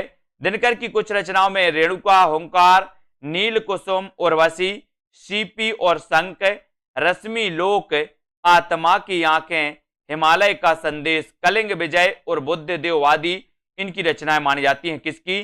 दिनकर जी की। अगला क्वेश्चन है आयुष जी, हल्दी घाटी वीर रस प्रधान प्रबंध काव्य है तो कौन सा है? हल्दी घाटी वीर रस प्रधान प्रबंध काव्य है श्याम नारायण पांडे, नवीन, सोहनलाल द्विवेदी या फिर इनमें से कोई नहीं। हल्दी घाटी वीर रस प्रधान प्रबंध काव्य कौन सा है? 34। और हल्दी घाटी वीर रस प्रधान प्रबंध काव्य अगर आपसे पूछा गया है तब आपका हल्दी घाटी वीर रस प्रधान प्रबंध काव्य जो माना जाता है वो माना जाता है श्याम नारायण पांडे, है ना, श्याम नारायण पांडे। यानी कि ये नंबर आपको बोले श्याम को क्या लग रही है? हल्दी लग रही है, तो हल्दी से हल्दी घाटी और श्याम से श्याम नारायण पांडे, है ना। तो उत्तर कहां चला जाता है? विकल्प नंबर एक की तरफ। ये नंबर अपना सही हो जाता है। हल्दी घाटी श्याम नारायण पांडे की कृति है, यह वीर रस प्रधान काव्य है और इनकी अन्य महत्वपूर्ण रचनाएं हैं जय हनुमान, है ना, तुमुल, रिमझिम, हल्दी घाटी तथा जौहर। ये मानी जाती है श्याम नारायण पांडे की रचनाएं। हल्दी घाटी तो याद रख लेना, ये तो पूछी जाती है। रामधारी सिंह दिनकर को किस कृति पर ज्ञानपीठ पुरस्कार प्राप्त हुआ दोस्तों? कौन सी कृति पे इन्हें ज्ञानपीठ पुरस्कार मिला था? दिनकर जी को उर्वशी के लिए, कुरुक्षेत्र के लिए, सामधैनी के लिए या फिर हुंकार के लिए? करिए चयन। प्रश्न क्रमांक है अपना, रामधारी सिंह दिनकर को किस कृति के लिए ज्ञानपीठ इन्हें मिला था? बताइए, चयन करिए सभी लोग, फटाफट से उत्तर बताते जाएं। जो भी साथी ने अभी तक दोस्तों सेल्फ स्टडी क्लासेस का ऐप डाउनलोड नहीं किया है वो प्लीज ऐप डाउनलोड कर लें और अपने अध्ययन को निरंतर बहुत अच्छा बना सकते हैं। ठीक है, अब आपको रामधारी सिंह दिनकर को बताना है कि किस कृति पर ज्ञानपीठ पुरस्कार इन्हें मिला था। ज्ञानपीठ पुरस्कार किन्हें मिला था, किस रचना के लिए मिला था? तो आपको वैसे भी पता है कि उर्वशी के लिए इन्हें मिला था 1972 में। उर्वशी के लिए इन्हें मिला था 1972 में, जो कि लगभग सभी लोगों को पता है। ठीक है, सभी को पता है, वेरी गुड। तो ये नंबर आपका बिल्कुल सही होगा। रामधारी सिंह दिनकर को उर्वशी नामक गीति नाट्य पर सर्वोच्च साहित्य पुरस्कार ज्ञानपीठ पुरस्कार प्राप्त हुआ, जो कि बहुत ही महत्वपूर्ण है। ठीक है, बहुत बढ़िया। और रामधारी सिंह दिनकर की रचनाओं की अगर जब भी बात होती है तो रचनाओं में कौन सी आती है दोस्तों? रचनाओं में रामधारी सिंह दिनकर की कुरुक्षेत्र, रेणुका, हुंकार, सामधेनी, है ना, रश्मि रति, नील कुसुम, हारे को हरिनाम, ये रचनाएं इनकी आती हैं। ठीक है, अब युगधारा के रचयिता आपको बताना है, युगधारा के रचयिता कौन है? युगधारा के रचयिता जल्दी से चयन करिए, युगधारा के रचयिता कौन माने जाते हैं? सुमित्रानंदन पंत जी, महादेवी वर्मा, केदारनाथ अग्रवाल या फिर नागार्जुन? युगधारा के रचयिता कौन है, बताइए। युगधारा, और अभी अपन ने पढ़ा भी है, क्या पढ़ा है कि सर युगधारा के जो रचयिता हैं वो रचयिता है कौन? नागार्जुन। इनका वास्तविक नाम क्या था? बोले सर वैद्यनाथ, है ना। ये मैथिली में किस नाम से लिखते थे? तो मैथिली में लिखते थे ये यात्री नाम से। ठीक है, ये भी सभी को पता है। तो उत्तर चला जाता है सी की तरफ। सी नंबर आपका बिल्कुल सही है। युगधारा, इनकी रचनाओं में युगधारा, सतरंगे पंखों वाली, है ना, प्यासी पथराई आंखें, भस्मांकुर, ठीक है, तालाब की मछलियां, तुमने कहा था, खिचड़ी विप्लव, देखा हमने, नागार्जुन की रचना, हजार हजार बाहों वाली रचना भी इन्हीं की है, पुरानी जूतियों का कोरस, नागार्जुन की प्रमुख काव्य कृतियां मानी जाती हैं दोस्तों, है ना। ये भस्मांकुर इनका एक क्या माना जाता है? खंड काव्य माना जाता है, खंड काव्य। ठीक है, इसको भी अपन को याद रख लेना, भस्मांकुर इनका खंड काव्य है दोस्तों। किसका? दिनकर, अपने नागार्जुन जी का। अब यहां पर काव्य संग्रहों के साथ सुमेलित करना है, तो ये सुमेलित करना है आपको, कूट भी नीचे दिया है, कूट में से चयन करिए और सुमेलित करिए कि फूल नहीं रंग बोलते के रचनाकार कौन है, बुनी हुई रस्सी के रचनाकार कौन है, या फिर युगधारा के रचनाकार कौन है? जल्दी से बताइए सभी लोग, बुनी हुई रस्सी के रचनाकार कौन है? कमेंट में लिखिए। बुनी हुई रस्सी के रचनाकार कौन माने जाते हैं? कमेंट में आपको लिखना है बुनी हुई रस्सी। और नागार्जुन की कौन सी कृति है, केदारनाथ अग्रवाल की कौन सी है, भवानी प्रसाद मिश्र की कौन सी कृति है? हाँ, माली भी इनका उपनाम है, दिनेश जी बिल्कुल सही, है ना। तो यहां पर आपका उत्तर चला जाएगा दोस्तों क्या? सी की तरफ। ठीक है, ठीक है, सी तरफ आपका बिल्कुल सही हो जाएगा। यानी कि दोस्तों नरेंद्र शर्मा का अपन ने देखा प्रवासी के गीत, ये है ना। नागार्जुन की अपन ने युगधारा पढ़ी है, केदारनाथ अग्रवाल की फूल नहीं रंग बोलते हैं, भवानी प्रसाद मिश्र की बुनी हुई रस्सी, है ना। तो इस प्रकार से अपना ये हो जाएगा। यहां पर देख लो सीधे सीधे, बोले सर, है ना, नरेंद्र शर्मा प्रवासी के गीत, नरेंद्र शर्मा की रचना प्रवासी के गीत है, नागार्जुन की रचना युगधारा है, केदारनाथ अग्रवाल फूल नहीं रंग बोलते हैं, ठीक है, भवानी प्रसाद मिश्र बुनी हुई रस्सी, और कुंवर नारायण आत्मजयी, आत्मजयी। ठीक है, बालकृष्ण शर्मा नवीन का सर्वप्रथम प्रकाशित काव्य संग्रह है तो कौन सा है? बालकृष्ण शर्मा नवीन का हमें बताना है क्वासी, उर्मिला, रश्मि रेखा या फिर कुमकुम। यानी कि आपका 38 का आंसर बालकृष्ण शर्मा नवीन का सर्वप्रथम प्रकाशित जो काव्य संग्रह है वो आपको बताना है, वो कौन सा है? सर्वप्रथम प्रकाशित बताना है। और अपन ने पढ़ा भी है, कौन सा है सर्वप्रथम? क्वासी। 38 का आंसर बताना है आपको। और यहां पर आपका राइट आंसर हो जाएगा कुमकुम, है ना। बालकृष्ण शर्मा नवीन का सर्वप्रथम प्रकाशित जो काव्य संग्रह है वो काव्य संग्रह है कुमकुम। यानी आपका उत्तर डी नंबर, कुमकुम सही होगा। बालकृष्ण शर्मा नवीन का प्रथम प्रकाशित जो कविता संग्रह है दोस्तों वो कुमकुम है ना। इसके अतिरिक्त नवीन के अन्य काव्य ग्रंथ उर्मिला, आपलक, रश्मि रेखा और क्वासी ये माने जाते। ठीक है, कौन सी रचना रामधारी सिंह दिनकर की नहीं है? रामधारी सिंह दिनकर की कौन सी रचना नहीं है, बताइए जल्दी से। कौन सी रचना नहीं है दिनकर जी की? चयन करेंगे सभी लोग, दिनकर जी की कौन सी रचना नहीं मानी जाती?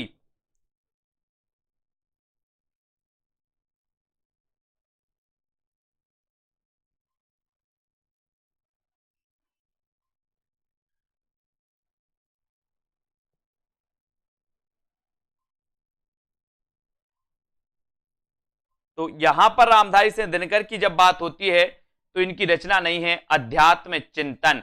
अध्यात्म चिंतन दिल्ली है इनकी रचना, रेणुका भी है, नीम के पत्ते भी है ना। तो कौन सी नहीं है? अध्यात्म चिंतन नहीं है, यानी कि आपका ए नंबर दिनकर की रचना नहीं है ना। और हुंकार की बात करें तो हुंकार है, रसवंती भी है, कुरुक्षेत्र है, सामधैनी है, नील कुसुम है, दिल्ली है, ठीक है।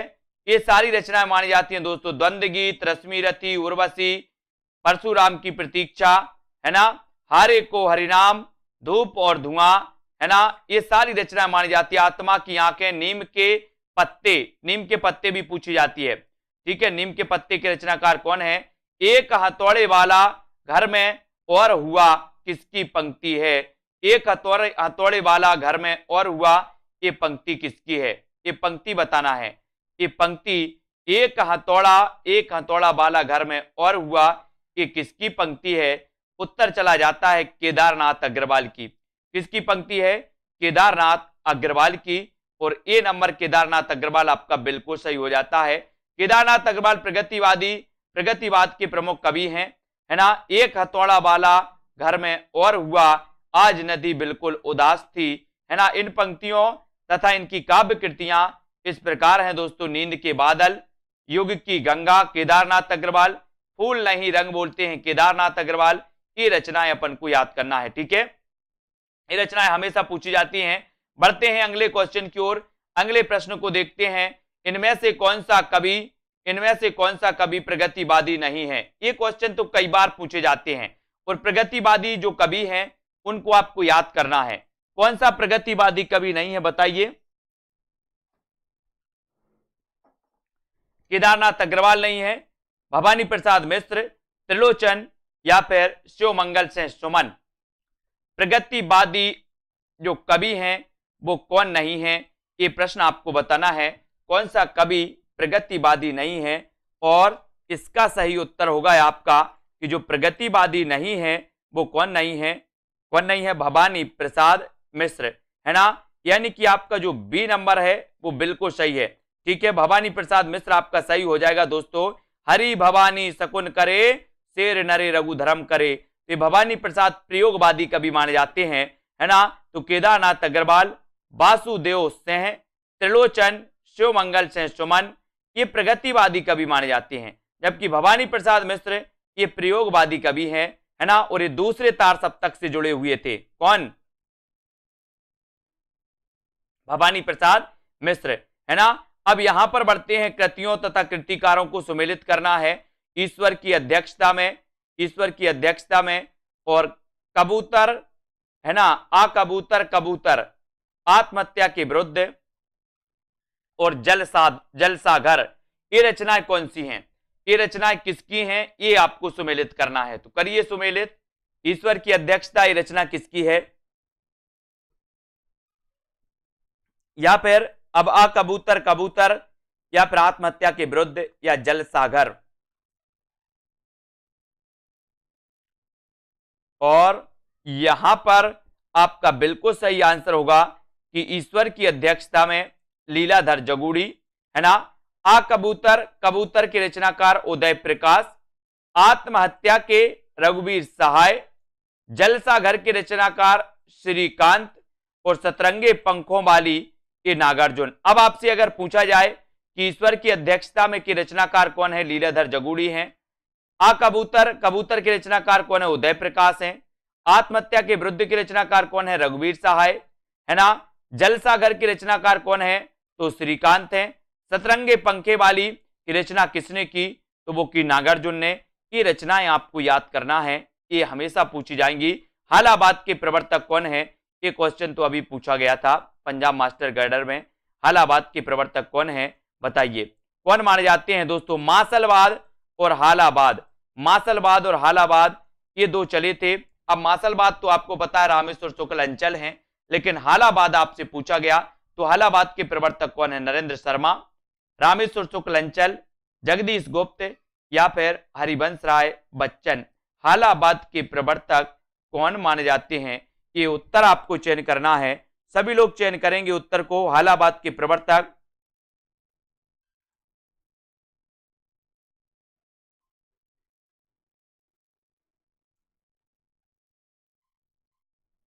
और आपने बताया है कि सर हालाबाद के प्रवर्तक अगर आपने पूछा है तो आप हरिवंश राय बच्चन को लगा दीजिए। हरिवंश राय बच्चन ये हालाबाद के प्रवर्तक हैं। अब इनके बारे में इनकी जो रचनाएं पूछी जाती हैं दोस्तों हरिवंश राय बच्चन की, मधुबाला, मधुशाला, रस कलश, ये पूछी जाती हैं, है ना। और दोस्तों ये हालाबाद के प्रवर्तक माने जाते हैं, है ना। इन्हें छई रोमांस का कवि भी कहा जाता है या प्रेम और मस्ती का काव्य भी इन्हें कहा जाता है, इनके काव्य को, ठीक है। इनको भी याद रख लेना, ठीक है। और दोस्तों ये जो हालाबाद के प्रवर्तक हैं वो कौन है? तो वो हैं हरिवंश राय बच्चन। मासलबाद के प्रवर्तक कौन है? तो मासलबाद के प्रवर्तक माने जाते हैं रामेश्वर शुक्ल अंचल। मासलबाद के प्रवर्तक रामेश्वर शुक्ल अंचल। हालाबाद के प्रवर्तक दोस्तों कौन माने जाते हैं? हालाबाद के माने जाते हैं अपने हरिवंश राय बच्चन, है ना। दिनकर की रचनाओं का सही अनुक्रम रेखांकित कीजिए। ओंकार, रेणुका, रसवंती, उर्वशी, इनका क्रम आपको बताना है। और दोस्तों आपको क्या करना है, आपको जिन भी साथियों ने अभी तक ऐप डाउनलोड नहीं किया सेल्फ स्टडी क्लासेस का ऐप, अगर आप डाउनलोड नहीं कर पाए हैं तो ऐप को डाउनलोड कर लें, ठीक है। ऐप को आप डाउनलोड कर लेते हैं दोस्तों तो आपको वहां पर हिंदी साहित्य का संपूर्ण कोर्स लॉन्च किया गया, जिसकी फीस दोस्तों, है ना, 50% से ज्यादा ऑफ में दोस्तों ये मात्र 30 तारीख तक आपको 1100 रुपए में टीजीटी, पीजीटी या फिर दोस्तों आप जूनियर टेट एग्जाम की तैयारी कर रहे हैं तो इनको याद करना है। इनको दोस्तों आप एडमिशन इसमें ले सकते हैं, है ना, हिंदी साहित्य के। और ओंकार, रेणुका, रसवंती और उर्वशी ये जो रचना है ये इनकी क्रमबद्ध हो जाएंगी, यानी कि उत्तर चला जाता है आपका ओंकार, है ना। ओंकार, रेणुका, रसवंती और उर्वशी, यानी कि आपका जो ये नंबर है वो बिल्कुल सही है, ठीक है। ये नंबर आपका राइट आंसर हो जाएगा। अब थोड़ा सा यहां पर देख लेते, इनका विस्तृत अध्ययन देख लेते यहां पर, है ना।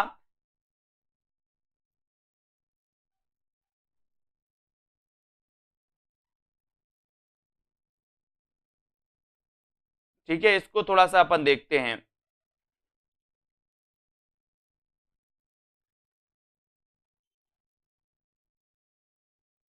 है ना। वैसे ये जो बी नंबर है दोस्तों, ये बी नंबर सही होगा, इसका बी नंबर, रेणुका, रसवंती, उर्वशी और ओंकार, ठीक है, बी नंबर। इसको देख लो थोड़ा सा, ये बी नंबर सही, हाँ ऑप्शन गलत है। रेणुका, ओंकार ये आता है, ऑप्शन गलत है उसका। रेणुका, ओंकार, रसवंती, द्वंद्व गीत, कुरुक्षेत्र, सामधेनी, रश्मि रथी, नील कुसुम, दिल्ली, उर्वशी, ठीक है। इनको देख लो, वो तो ठीक है, ठीक है।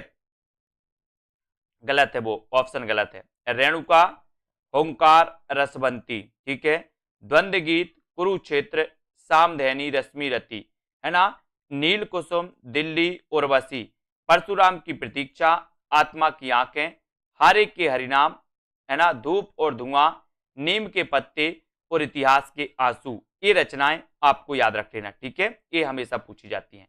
अगला क्वेश्चन यहां पर देखो, अगला क्वेश्चन है रचनाकारों के सामने रचनाओं को हमें सुमेलित करना है। सतरंगिणी, है ना, और बताना है सतरंगिणी, सतरंगी पंखों वाली, अरिमा या फिर ऋतंबरा, बताइए।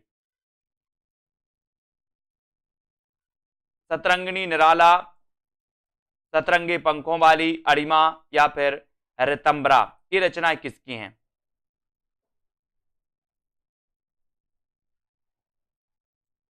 तो ये रचनाएं आपसे पूछी जाएंगी दोस्तों। तो यहां पर अपन सीधे सीधे देखो, सतरंगिनी रचना तो किसकी है? हरिवंश राय बच्चन की। सतरंगे पंखों वाली रचना किसकी है? नागार्जुन की, ठीक है। अरिमा के रचनाकार कौन है? सूर्यकांत त्रिपाठी, निराला। ऋतंबरा रचना किसकी है? केदारनाथ अग्रवाल की। और हम बिस्पाई जन्म के बाल कृष्ण शर्मा, ठीक है। सतरंगिनी आपसे पूछा जाएगा, बोले हरिवंश राय बच्चन सतरंगिनी, है ना। बोले हरि ने सतरंगी दुनिया बनाई है, बनाई कि नहीं बनाई? सतरंगी दुनिया किसने बनाई? आपने बनाई कि हरि ने बनाई? बोले सर हरि ने बनाई। तो हरिवंश राय बच्चन ठीक है। सतरंगे पंखों वाली को कौन खा गया? बोले सतरंगे पंखों वाली को नांग खा गया, नांग खा गया तो नागार्जुन। ठीक है। अरिमा किसकी है? अरिमा सूर्यकांत त्रिपाठी निराला, निराला की है, इसको याद रखो। ऋतंबरा के रचनाकार कौन है?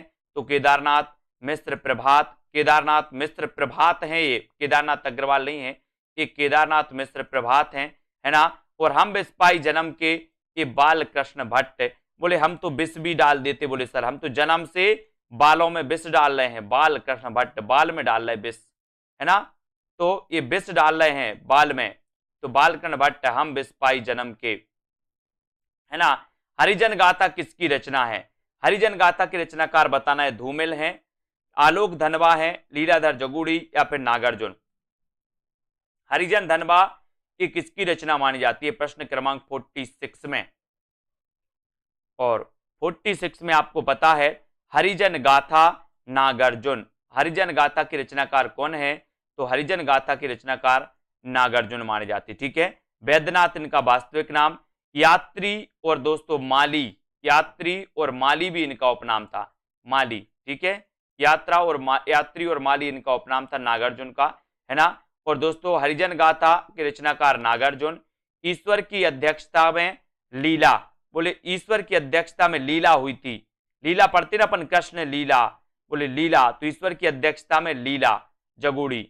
दुनिया रोज बनती है, आलोक धनवा, है ना। मौची राम, मौची राम सुदामा पांडे धूमिल, मौची राम सुदामा पांडे धूमिल। ठीक है। अब इनमें से बताइए कौन सा नाम सही है?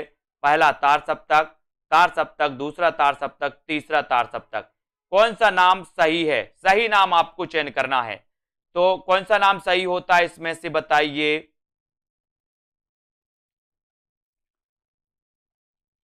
कौन सा नाम सही होगा? तार सप्तक अपन पढ़ते हैं, और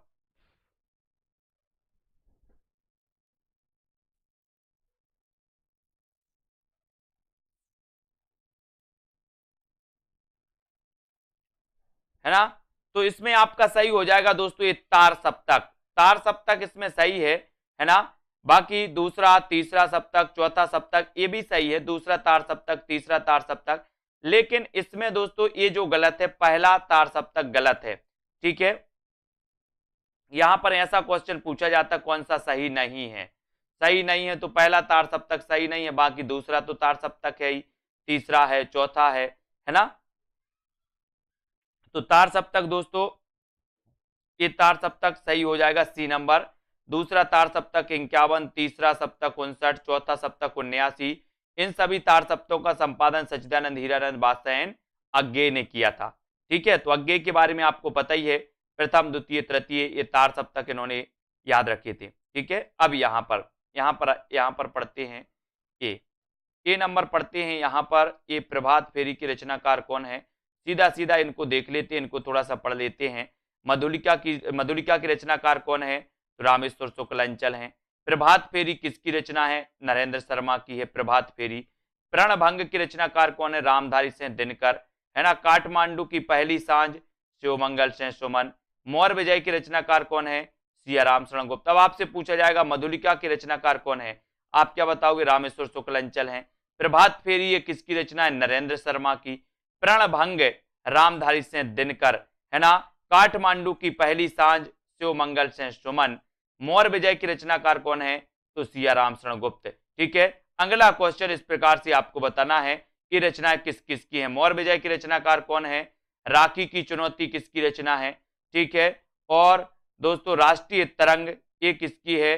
या फिर विप्लव, है ना, या फिर सतरंगे पंखों वाली ये रचनाएं किसकी हैं? इन रचनाओं को आपको बताना है, तो ये रचनाएं किसकी मानी जाती हैं। तो इन रचनाओं को भी अपन फिर से सीधा सीधा देखेंगे। ये रचनाएं यहाँ से पढ़ना है अपन को कि सियाराम शरण गुप्त की तो मौर्य विजय, है ना। बालकृष्ण शर्मा की विप्लव गायन की रचनाकार कौन है? बालकृष्ण शर्मा नवीन। ठीक है।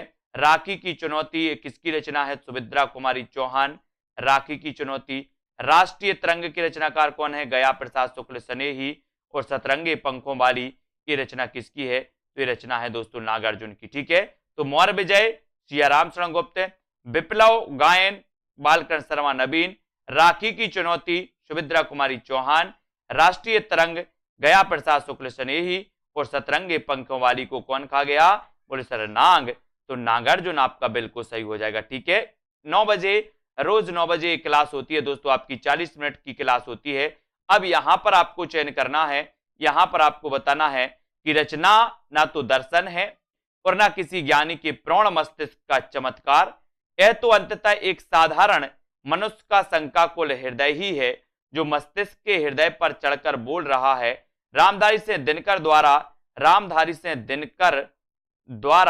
कहा गया यह कथन उनके किस काव्य के संबंध में है? ये आपको बताना है, ये आपको बताना है पुष्पा जी। 50 का आंसर आपको बताना है, सभी लोग बताइए। रचना ना तो दर्शन है और ना किसी ज्ञानी के प्रौढ़ मस्तिष्क का चमत्कार, यह तो अंततः एक साधारण मनुष्य का शंकाकुल हृदय ही है जो मस्तिष्क के स्तर पर चढ़कर बोल रहा है। रामधारी से दिनकर द्वारा कहा गया यह कथन उनके किस काव्य के संबंध में है? तो किस काव्य के संबंध में है दोस्तों? ये जो है ये कुरुक्षेत्र के संबंध में है। ठीक है, कुरुक्षेत्र, रश्मि रति, उर्वशी और दोस्तों परशुराम की प्रतीक्षा। ठीक है, ये रचना इनकी मानी जाती है। रचना ना तो दर्शन है ना किसी ज्ञानी के प्रौढ़ मस्तिष्क का चमत्कार, यह तो अंततः एक साधारण मनुष्य का शंकाकुल क्या है? हृदय है, शंकाकुल हृदय है। ये दोस्तों कुरुक्षेत्र से संबंधित है, रामधारी से दिनकर की रचना है।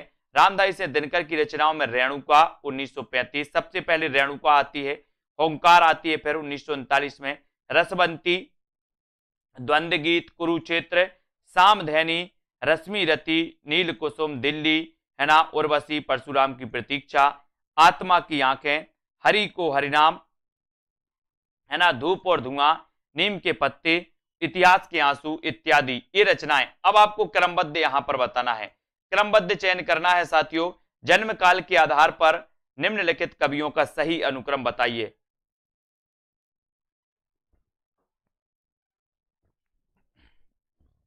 जन्म काल के आधार पर निम्नलिखित कवियों का सही अनुक्रम क्या हो जाएगा? जन्म काल के आधार पर सबसे पहले कौन से कवि आते हैं? अनुराग जी, नागार्जुन, त्रिलोचन, नागार्जुन या फिर भवानी प्रसाद मिश्र। तो यहां पर आपका बिल्कुल सही आंसर है कि सर नागार्जुन तो आते ही हैं, लेकिन इसमें नागार्जुन में भवानी प्रसाद मिश्र, त्रिलोचन और नरेश मेहता ये आते हैं। ठीक है, तो इनके जन्म काल को देखो, नागार्जुन 1911, है ना, नागार्जुन। ठीक है,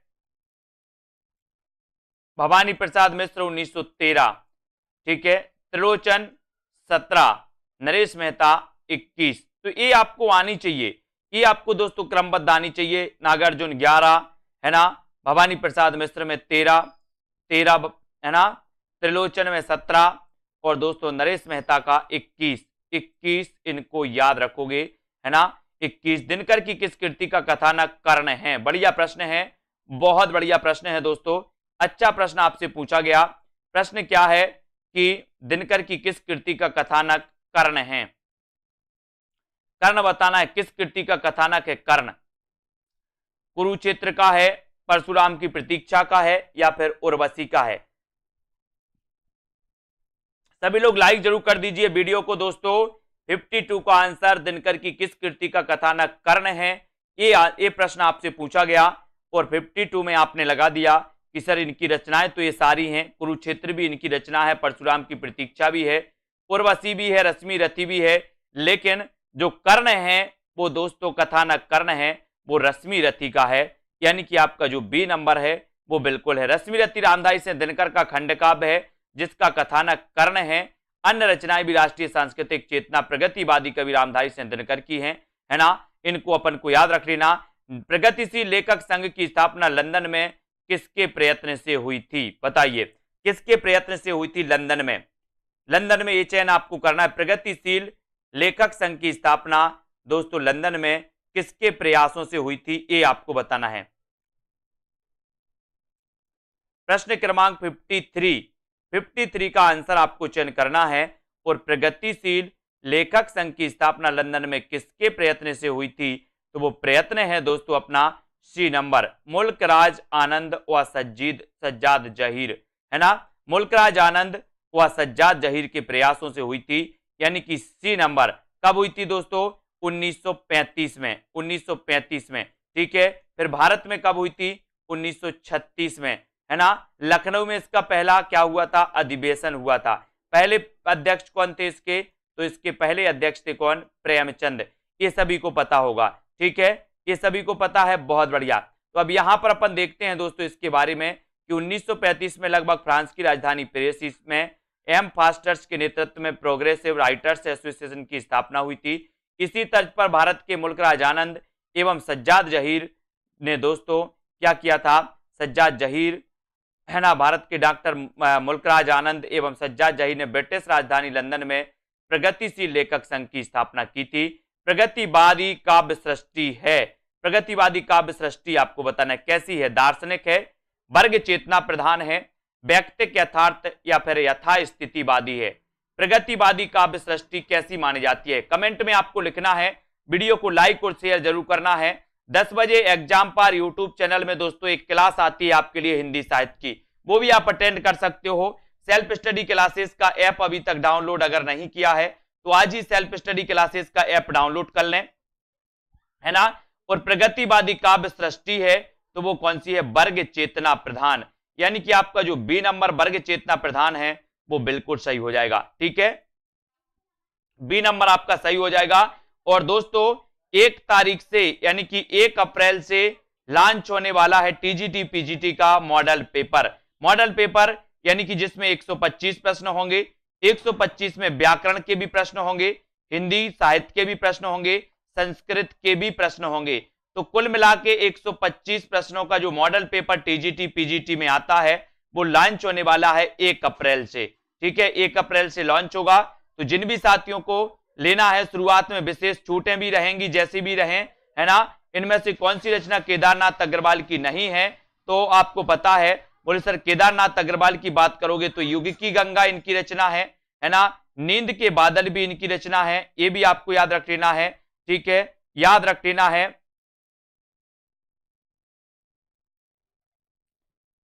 ठीक है। और आग का झरना और युगधारा ये दोस्तों किसकी है?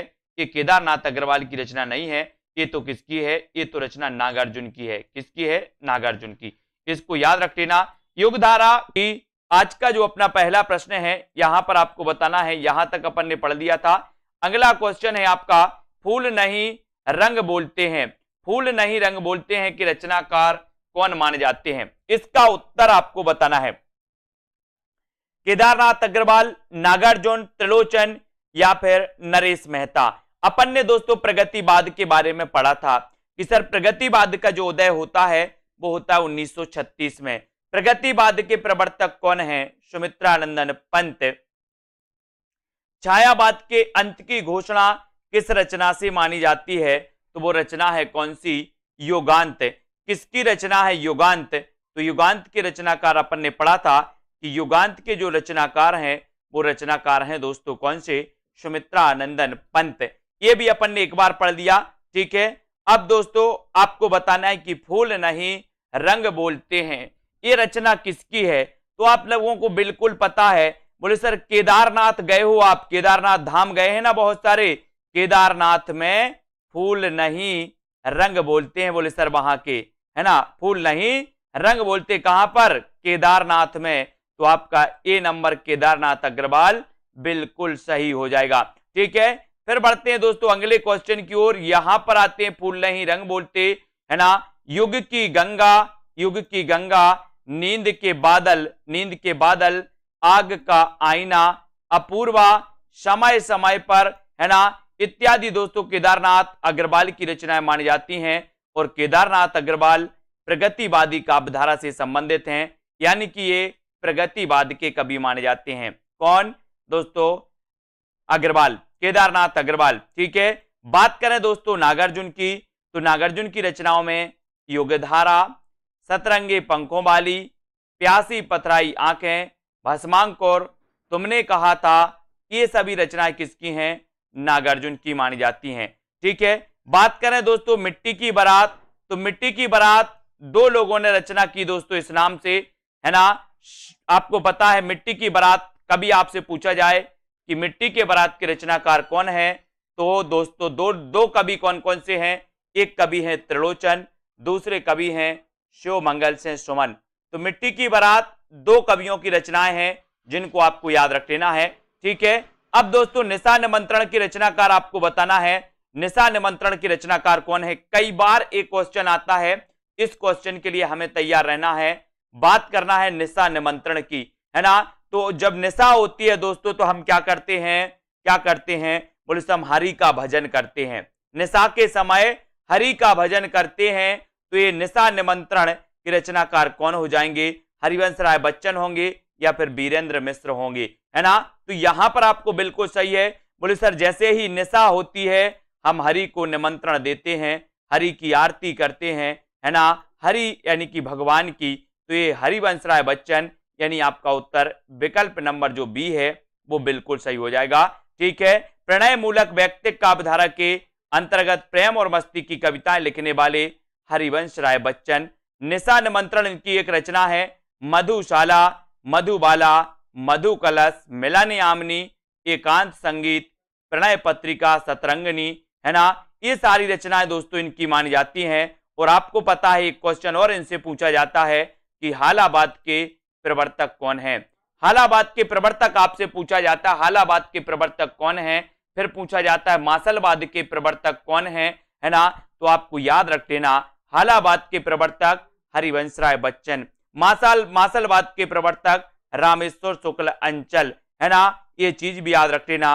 और दोस्तों जो हरिवंश राय बच्चन हैं इनकी आत्मकथा क्या भूलूं क्या याद करूं, है ना, ये आपने पढ़ी होगी, 4 भागों में प्रकाशित है और कई बार ये पूछी गई है ना। तो हिंदी साहित्य में मार्क्सवादी चेतना की अभिव्यक्ति जिस काव्यधारा में देखने को मिलती है उस धारा को क्या कहा जाता है, आपको बताना है। प्रगतिवादी, प्रयोगवादी, जनवाद या फिर कविता। अगर आपने अभी तक self study classes app download नहीं किया है तो देर ना करें दोस्तों, अभी self study classes app download करें।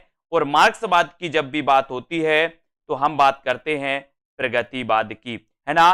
प्रगतिवाद दोस्तों आपको पता है कि मार्क्सवाद यानी कि दोस्तों समाजवाद, साम्यवाद से प्रभावित माना जाता है। ये आपको याद रख लेना। हम पढ़ते हैं कि राजनीति में जो मार्क्सवाद है ना, या साम्यवाद है, वही दोस्तों साहित्य में क्या है, प्रगतिवाद है। प्रगतिवाद के प्रवर्तक पंत को माना जाता है। प्रगतिवाद दोस्तों आपको पता है कि इसमें यथार्थता का चित्रण मिलता है। इस प्रगतिवादी जो रचनाएं होती हैं उन्होंने दोस्तों यथार्थ का वर्णन किया है, उन्होंने कल्पना के आधार पर रचनाएं नहीं की, है ना। हिंदी साहित्य में मार्क्सवादी चेतना की अभिव्यक्ति प्रगतिवादी काव्यधारा के रूप में देखने को मिलती है। और प्रगतिवादी काव्य की मूल चेतना कार्ल मार्क्स के द्वंद्वात्मक भौतिकवाद से दोस्तों अनुप्राणित है। और मार्क्स की भौतिकवादी विचारधारा का प्रभाव हिंदी के उन साहित्यकारों पर पड़ा जो सामाजिक यथार्थ तथा शोषण के विरुद्ध विचारों को साहित्य में अभिव्यक्त करने के क्या थे, पक्षपाती थे, है ना। ये भी आपको याद रखना है दोस्तों इसके बारे में। और अगला क्वेश्चन यहां पर बताना है कि मधुशाला का प्रकाशन वर्ष क्या है। आपको पता है दोस्तों 1936 में भारत के लखनऊ में, कहां पर, लखनऊ में एक दोस्तों लेखक संघ की स्थापना हुई थी। तो वो लेखक संघ की स्थापना हुई थी दोस्तों कब, 1936 में। इसकी प्रथम अध्यक्षता की थी किसने, प्रेमचंद ने। ये भी आपको याद रख लेना। और मधुशाला का प्रकाशन वर्ष आपको बताना। सबसे पहले तो ये चीज आपको पता होनी चाहिए कि मधुशाला के दोस्तों रचनाकार कौन है ना। तो मधुशाला के जो रचनाकार माने जाते हैं, मधुशाला, मधुबाला, मधु कलश, निशा निमंत्रण, है ना, ये सभी जो रचनाकार इनके माने जाते हैं नितिका जी, वो कौन माने जाते हैं, वो माने जाते हैं हरिवंश राय बच्चन, ठीक है। हरिवंश राय बच्चन को हालाबाद का प्रवर्तक माना जाता है, ये भी आपको याद रख लेना, है ना। हरिवंश राय बच्चन दोस्तों इनके बारे में आपको याद रख लेना, हरिवंश राय बच्चन के बारे में। और इनकी मधुशाला रचना 1935 की है। 1935 यानी कि आपका उत्तर हो जाता है विकल्प नंबर 1। और जब 1935 की बात आती है तो आपको याद रख लेना कि सर 1935 में एक महाकाव्य लिखा गया था। कौन सा महाकाव्य लिखा गया था, वो लिखा गया था कौन सा, कामायनी। कौन सा लिखा गया था, कामायनी। ये भी आपको याद रख लेना, ठीक है। मधुशाला का प्रकाशन वर्ष 1935 है। 1936 में मधुबाला, 37 में मधुकलश ये प्रकाशित हुई थी दोस्तों, इनको याद रख लेना। और आपको पता है कि अपन बोलते ना कि बैर कराते मंदिर मस्जिद और मेल कराती मधुशाला, है ना। ये दोस्तों वही मधुशाला जो है, ये रचना है मधुशाला, मधुकलश और मधुबाला, इनको याद रख लेना। ये रचनाएं किसकी हैं ये आपको पता होनी चाहिए, क्योंकि एग्जाम में हमेशा पूछी जाती हैं। नागार्जुन किस काव्यधारा के कवि हैं? प्रश्न क्रमांक आपसे पूछा जाता है 62। नागार्जुन के बारे में आपको बताना है कि नागार्जुन किस काव्यधारा के कवि माने जाते हैं। ये प्रगतिवादी कवि हैं, ये प्रयोगवादी कवि हैं, ये कविता के संबंधित हैं, ये समकालीन कवि हैं। नागार्जुन किस काव्यधारा के कवि माने जाते हैं ये आपको लिखना है, प्रगतिवाद के या फिर प्रयोगवाद के। और आपका बिल्कुल सही आंसर, एकदम जो राइट आंसर हो जाता है उसको अपन को बताना है। और आंसर हो जाता है आपका, बोले सर नागार्जुन की अगर बात करते हो तो नागार्जुन का वास्तविक नाम क्या था? एक क्वेश्चन यहां से बनता है दोस्तों कि नागार्जुन का वास्तविक नाम था क्या? वैद्यनाथ, है ना। नागार्जुन मैथिली में किस नाम से लिखते थे? तो नागार्जुन मैथिली में लिखते थे यात्री नाम से, है ना। और इनका वास्तविक नाम था वैद्यनाथ। और दोस्तों नागार्जुन प्रगतिवादी कवि थे, है ना। ये भी आपको याद रख लेना। कहीं आओ रानी हम ढाएंगे पालकी और यही हुई है राय जवाहरलाल की, है ना। नागार्जुन, केदारनाथ अग्रवाल, रांगे राघव, शिव मंगल सिंह सुमन, त्रिलोचन, भारत भूषण अग्रवाल, सोम ठाकुर, नीरज बलवीर सिंह, है ना, आदि प्रगतिवादी कवि माने जाते हैं दोस्तों। इनको अपन को याद रख लेना। इनका वास्तविक नाम था वैद्यनाथ मिश्र, मैथिली में यात्री नाम से लिखते थे, है ना। और इनकी रचनाएं कविताएं बादल को घिरते देखा, पाषाणी, रविंद्र के प्रति, सिंदूर तिलकित भाल, ये रचनाएं मानी जाती हैं दोस्तों, है ना। इनकी रचनाएं हैं, इनको भी अपन को याद रख लेना। नागार्जुन के बारे में सतरंगे पंखों वाली, युगधारा, तालाब की मछलियां, रतिनाथ की चाची, नई पौध बाबा बटेश्वर नाथ। ये नई पौध रचना पूछी गई है, नई पौध के रचनाकार कौन है? तो बोले सर नागार्जुन। नई पौध के रचनाकार कौन है? नागार्जुन। बाबा बटेश्वर नाथ ये किसकी रचना है? तो ये नागार्जुन की मानी जाती है। अगला क्वेश्चन है, शोषक वर्ग के प्रति घृणा का भाव किस युग की कविता की मुख्य प्रवृत्ति रही है? शोषक वर्ग के प्रति घृणा के भाव, ये आपको बताना है दोस्तों, किस वर्ग, किस युग की कविता की प्रमुख प्रवृत्ति रही है। प्रश्न क्रमांक है अपना 63। और अपन ने बताया है, क्या बताया दोस्तों, कि शोषक वर्ग के प्रति घृणा का भाव यथार्थता में दोस्तों जिन्होंने रचनाएं की हैं वो कवि कौन थे? बोले सर वो प्रगतिवादी कवि थे। प्रगतिवाद किससे प्रभावित था? तो प्रगतिवाद मार्क्सवाद से प्रभावित था। शोषक वर्ग के प्रति घृणा भाव प्रगतिवाद युग की मुख्य प्रवृत्ति रही, मुख्य विशेषता रही, ये भी आपको याद रख लेना है। और प्रगतिवाद का सैद्धांतिक आधार मार्क्स का द्वंद्वात्मक भौतिकवाद है। राजनीति के क्षेत्र में जो समाजवाद है या साम्यवाद है, साहित्य के क्षेत्र में वही क्या है? प्रगतिवाद है।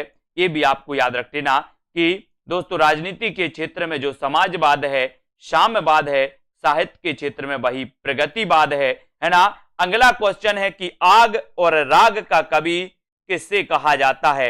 ऐसे कौन से साथी हैं जिन्होंने अभी तक दोस्तों self study classes app download नहीं किया? ऐप डाउनलोड कर लें सभी लोग। और आग और राग का कवि आपको बताना है कि दिनकर हैं, निराला हैं, पंत हैं या फिर प्रसाद हैं। आग और राग का कवि, बोले सर आग की बात करते हो तो सूरज आग उगलता है दिन में, सूरज आग उगलता है दिन में। और सबसे ज्यादा अगर किसी से राग है तो बोले सर सूरज से ही है ना, सूरज से है। बोले सूरज ना निकले तो कोई काम नहीं होगा, है ना। और दोस्तों ज्यादा दिन तक जिंदा नहीं रह पाएंगे। और आग और राग का कवि कहा जाता है किसे? दिनकर को। दिनकर को कहा जाता है। दिनकर की रचनाओं की अगर बात की जाए रामधारी सिंह दिनकर की, तो रेणुका इनकी रचना है।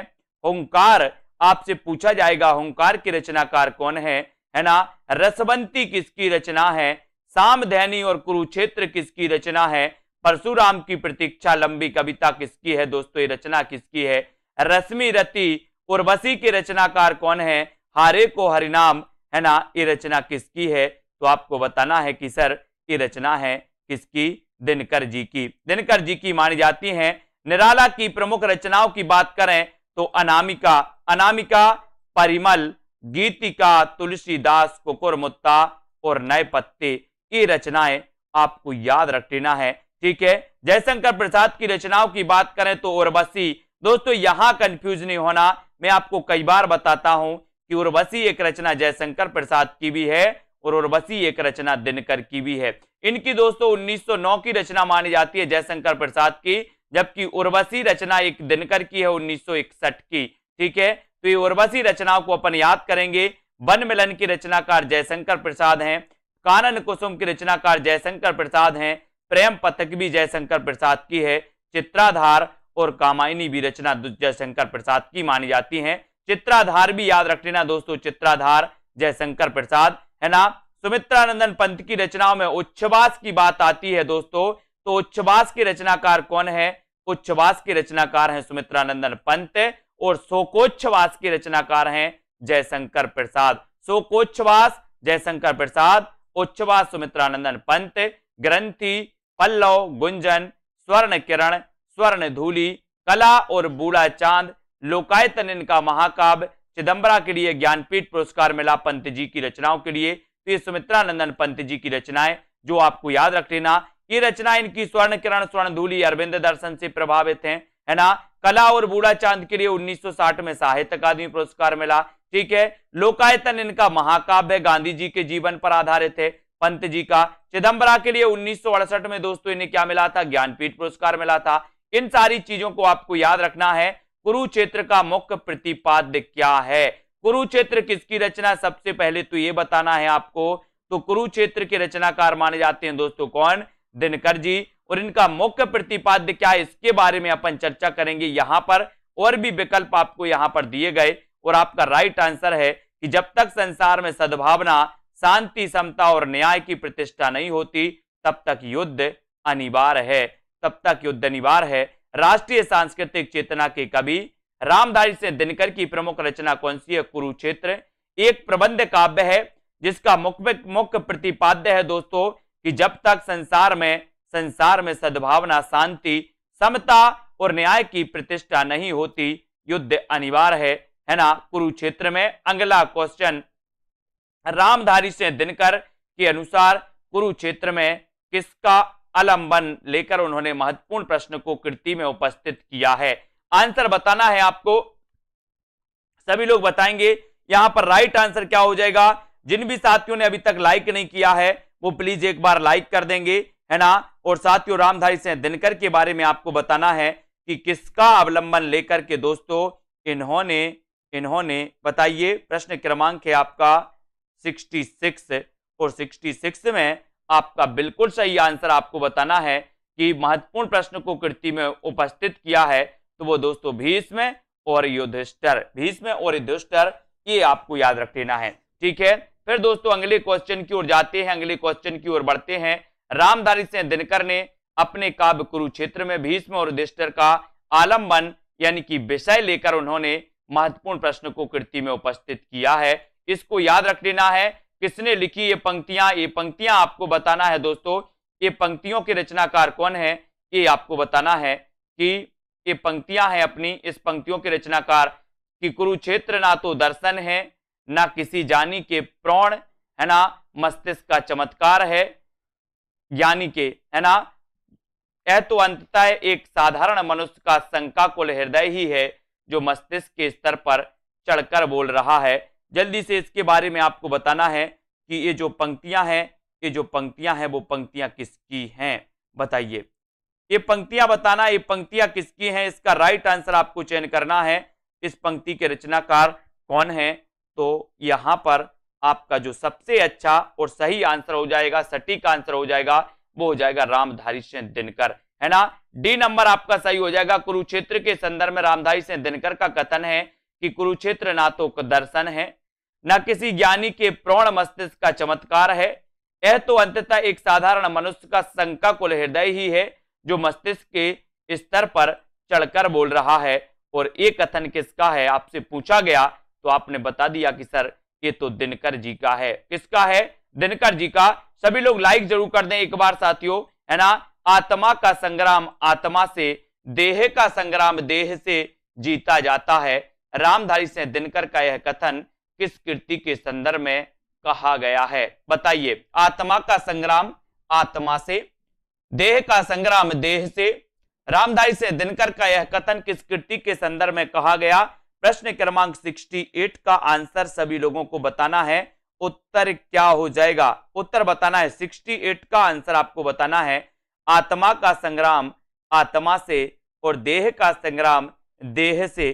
फ्री मटेरियल भी ऐप पर बहुत सारा है, फ्री मटेरियल भी है ऐप पर, और दोस्तों पेड क्लासेस का पेड जो कोर्स है वो भी ऐप पर है ना। तो जिनको फ्री पढ़ना वो फ्री भी पढ़ सकते हैं। आत्मा का संग्राम आत्मा से और देह का संग्राम देह से, यानी कि यहां पर आपका कुरुक्षेत्र बिल्कुल सही है।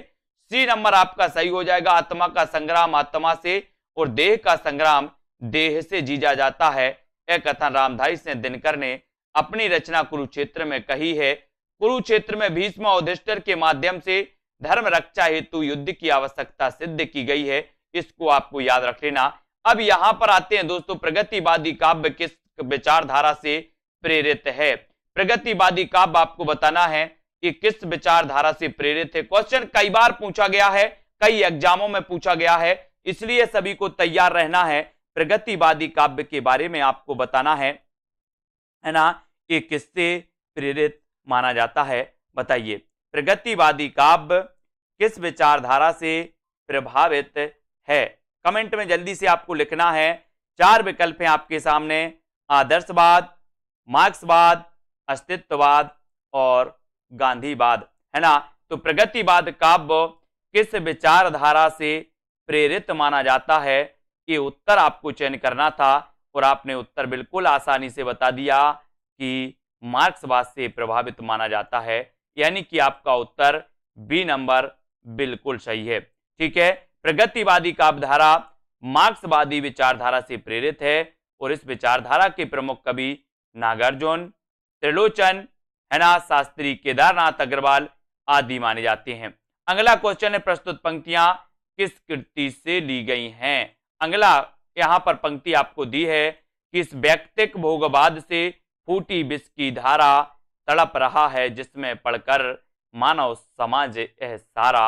ये बताना है कि दोस्तों ये पंक्ति किसकी है? सरोज स्मृति, राम की शक्ति पूजा, कामायनी या फिर कुरुक्षेत्र। ये पंक्तियां कहां से ली गई हैं? 70 का आंसर आपको चयन करना है। 70 का आंसर आपको बताना है और 70 में आपका उत्तर हो जाएगा, इस व्यक्तिक भोगवाद से फूटी विष की धारा तड़प रहा है जिसमें पढ़कर मानव समाज यह सारा। उत्तर चला जाता है कुरुक्षेत्र।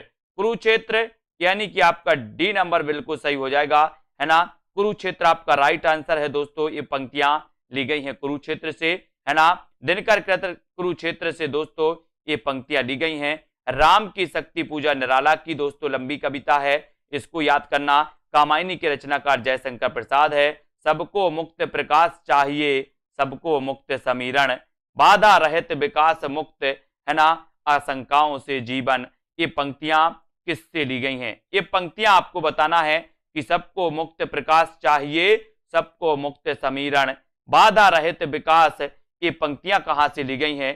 तो यहां पर आपको बताना था। और ये सबको मुक्त प्रकाश चाहिए, ये जो पंक्तियां हैं ये पंक्तियां ली गई हैं दोस्तों कहां से? कुरुक्षेत्र से। कुरुक्षेत्र यानी कि आपका उत्तर चला जाता है विकल्प नंबर सी की तरफ। सी नंबर आपका बिल्कुल सही हो जाता है। सबको मुक्त प्रकाश चाहिए, ये दोस्तों दिनकर की पंक्ति है और ये ली गई है काय से? कुरुक्षेत्र से। अगला क्वेश्चन आपको चयन करना है कि कुरुक्षेत्र के प्रथम सर्ग का प्रारंभ किस पंक्ति से होता है? किस पंक्ति से होता है? 72 का आंसर बताना है। देश की इज्जत बचाने के लिए ईस जाने देश का लज्जा विषय, या वह कौन रोता है वहां तत्व है कि कोई केवल आवरण। इसके बारे में कुरुक्षेत्र के प्रथम सर्ग का प्रारंभ किस पंक्ति से माना जाता है? इसका उत्तर आपको चयन करना है। 72 का आंसर आपको चयन करना है। और यहां पर ये दोस्तों प्रथम सर्ग का प्रारंभ कुरुक्षेत्र का माना जाता है कि दोस्तों ये क्वेश्चन कई बार आया है, कुरुक्षेत्र का प्रथम सर्ग का प्रारंभ किस पंक्ति से होता है? तब यहां पर आपका उत्तर चला जाता है वह कौन रोता है वहां, वह कौन रोता है वहां, इस पंक्ति से होता है। यानी कि आपका उत्तर हो जाता है विकल्प नंबर सी। सी जिन्होंने बताया उनका आंसर बिल्कुल सही। रामधारी से दिनकर कृत कुरुक्षेत्र ये प्रबंध काव्य है। वह कौन रोता है वहां पंक्ति से होता है दोस्तों इसका प्रारंभ, जबकि अन्य तीनों पंक्तियां संगत हैं। प्रगतिवाद का दार्शनिक आधार क्या है? दार्शनिक आधार बताना है साम्यवाद है, अस्तित्ववाद है, प्रयोगवाद है या फिर पूंजीवाद है। साम्यवाद प्रगतिवाद का दार्शनिक आधार आपको बताना है। दार्शनिक आधार क्या है? प्रगतिवाद का दार्शनिक आधार आपको चयन करना है, यानी कि आपको उत्तर 73 का उत्तर बताना है। ये क्वेश्चन भी कई बार आया है कि प्रगतिवाद का दार्शनिक आधार क्या है, और बहुत सारे लोगों ने उत्तर बता भी दिया है कि सर अगर प्रगतिवाद के दार्शनिक आधार की बात करोगे तो राजनीति के क्षेत्र में जो साम्यवाद है ना, साहित्य के क्षेत्र में वही क्या है? प्रगतिवाद। यानी कि उत्तर आपका एक ही तरफ चला जाता है। ये नंबर आपका बिल्कुल सही हो जाता है। ठीक है, अब यहां पर क्वेश्चन आता है प्रगतिवाद का दार्शनिक आधार है साम्यवाद, जो मार्क्सवाद की देन है। इस संबंध में कहा गया कि राजनीति के क्षेत्र में जो मार्क्सवाद है, तो दोस्तों साहित्य के क्षेत्र में वही क्या है? साहित्य के क्षेत्र में वही प्रगतिवाद है ना। किस कवि को मार्क्सवादी चेतना का कवि माना जाता है? किस कवि को माना जाता है मार्क्सवादी चेतना का कवि? धर्मवीर भारती को, अज्ञे हरिवंश राय बच्चन को या फिर केदारनाथ अग्रवाल को? किस कवि को मार्क्सवादी चेतना का कवि माना जाता है? मार्क्सवादी चेतना का कवि। ये चार विकल्प हैं। इतना तो हमारे अंदर कॉमन सेंस है कि सर यहां पर प्रगतिवादी कवियों की अगर बात करें तो प्रगतिवादी कवि दिख रहे हैं कौन? केदारनाथ अग्रवाल। फूल नहीं रंग बोलते हैं इनकी रचना है, बहुत ही श्रेष्ठ रचना। और किस कवि को मार्क्सवादी चेतना का कवि माना जाता है? तो वो माना जाता है दोस्तों केदारनाथ सिंह अग्रवाल, नहीं सिंह, है ना। केदारनाथ अग्रवाल की रचना है कौन सी? फूल नहीं रंग बोलते हैं। लेकिन ये केदारनाथ सिंह है, यानी कि यहां पर डी नंबर आपका सही होगा। केदारनाथ सिंह और केदारनाथ अग्रवाल में दोस्तों कंफ्यूज नहीं होना, है ना। केदारनाथ सिंह को मार्क्सवादी चेतना का कवि कहा जाता है। इन्हें 2013 में ज्ञानपीठ पुरस्कार प्रदान किया गया दोस्तों, और 19 मार्च 2018 को इनका निधन हो गया था। किसका? केदारनाथ सिंह का, 2018 को, है ना। और ये दोस्तों केदारनाथ सिंह याद रख लेना, ये प्रगतिवादी चेतना के कवि माने जाते हैं, है ना। किसका संबंध रामधारी सिंह दिनकर से है? रामधारी सिंह दिनकर से बताना है किसका संबंध है, बताइए किसका संबंध है? कामाध्यात्म की समस्या, पौराणिक प्रसंग में भारत चीन युद्ध युगीन संदर्भ, या फिर युद्ध दर्शन या सुधारवाद? तो बताना है किसका संबंध दिनकर से है। दिनकर बताना है कैन का कवि, वो केदारनाथ अग्रवाल को कैन का कवि।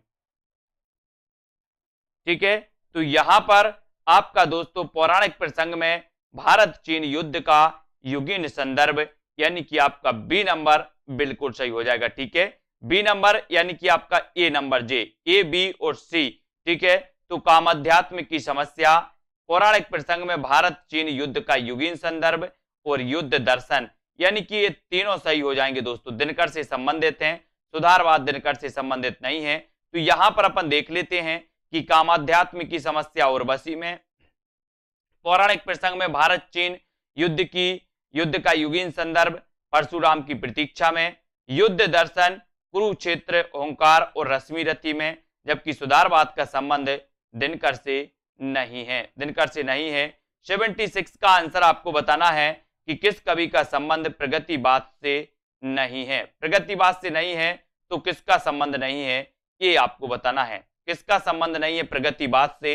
रामधरस मिश्र का है, त्रिलोचन का है, मुक्तिबोध या फिर दोस्तों नागार्जुन? किसका नहीं है पूछा गया।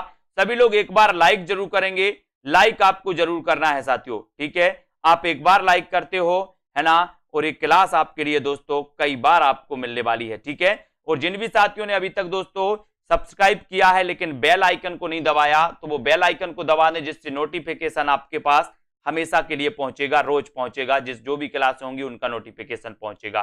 ठीक है, तो अब किस कवि का संबंध प्रगतिवाद से नहीं है? तो बोले सर किस कवि का पूछा है? तो रामदरस मिश्र का नहीं है, यानी कि ये नंबर त्रिलोचन का तो है, मुक्तिबोध है, नागार्जुन भी है, ठीक है। तो एक नंबर आपका सही हो जाता है। यहाँ पर रामदरस मिश्र का संबंध प्रगतिवाद से नहीं है, जबकि मुक्तिबोध, त्रिलोचन तथा नागार्जुन प्रगतिवाद के कवि माने जाते हैं। अगला क्वेश्चन है, फूल नहीं रंग बोलते हैं किसका काव्य संग्रह है? बताइए, फूल नहीं रंग बोलते हैं, ये बताना। केदारनाथ अग्रवाल, नागार्जुन, त्रिलोचन शास्त्री या फिर रघुवीर सहाय। फूल नहीं रंग बोलते यानी कि 77 का आंसर हमें चयन करना है और आपका बिल्कुल सही आंसर हो जाता है फूल नहीं रंग बोलते हैं।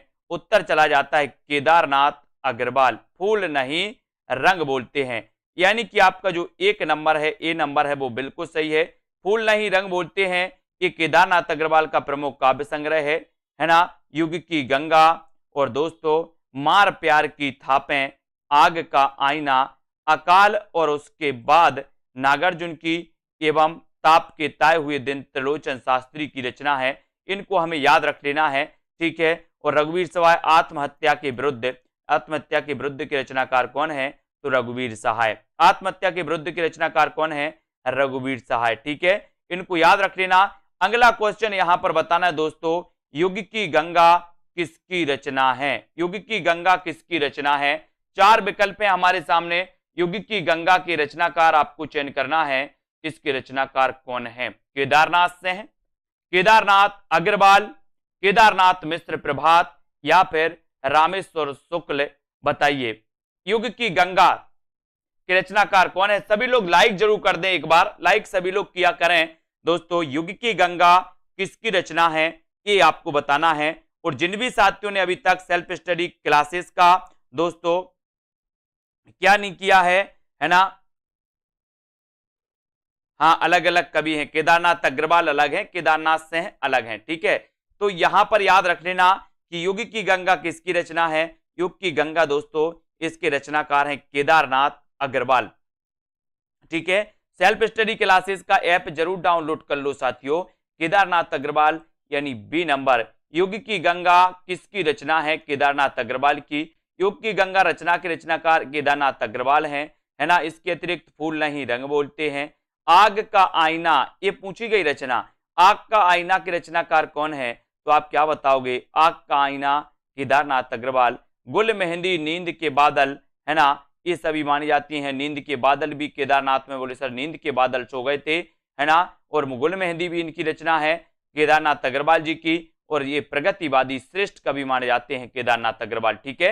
इतनी चीजें तो सभी को पता है। और केदारनाथ अग्रवाल किस काव्यधारा के कवि हैं ये आंसर आपको बताना है। सरल आंसर, प्रश्न भी सही है आपके लिए और उत्तर भी आपको बताना है, तब आपका बिल्कुल सही। केदारनाथ अग्रवाल किस काव्यधारा के कवि माने जाते हैं? उत्तर चला जाता है दोस्तों आपका कि सर केदारनाथ अग्रवाल की बात करते हो तो प्रगतिवादी चेतना, प्रगतिवादी काव्यधारा के ये कवि माने जाते हैं, ठीक है। अब यहां पर देखो केदारनाथ अग्रवाल प्रगतिवादी या प्रगतिवाद के प्रमुख कवि हैं। प्रगतिवाद के अन्य प्रमुख कवि में त्रिलोचन का याद रख लेना, नागार्जुन, ठीक है, और शिवमंगल सिंह सुमन। और दोस्तों ये शिवमंगल सिंह सुमन, नागार्जुन, त्रिलोचन ये सभी माने जाते हैं। अगला क्वेश्चन है कि निम्न में से कौन विशुद्ध राष्ट्रीय भावधारा का कवि नहीं है? विशुद्ध काव्य धारा बताना है तो सोहनलाल द्विवेदी, माखनलाल चतुर्वेदी, दिनकर या फिर नागार्जुन।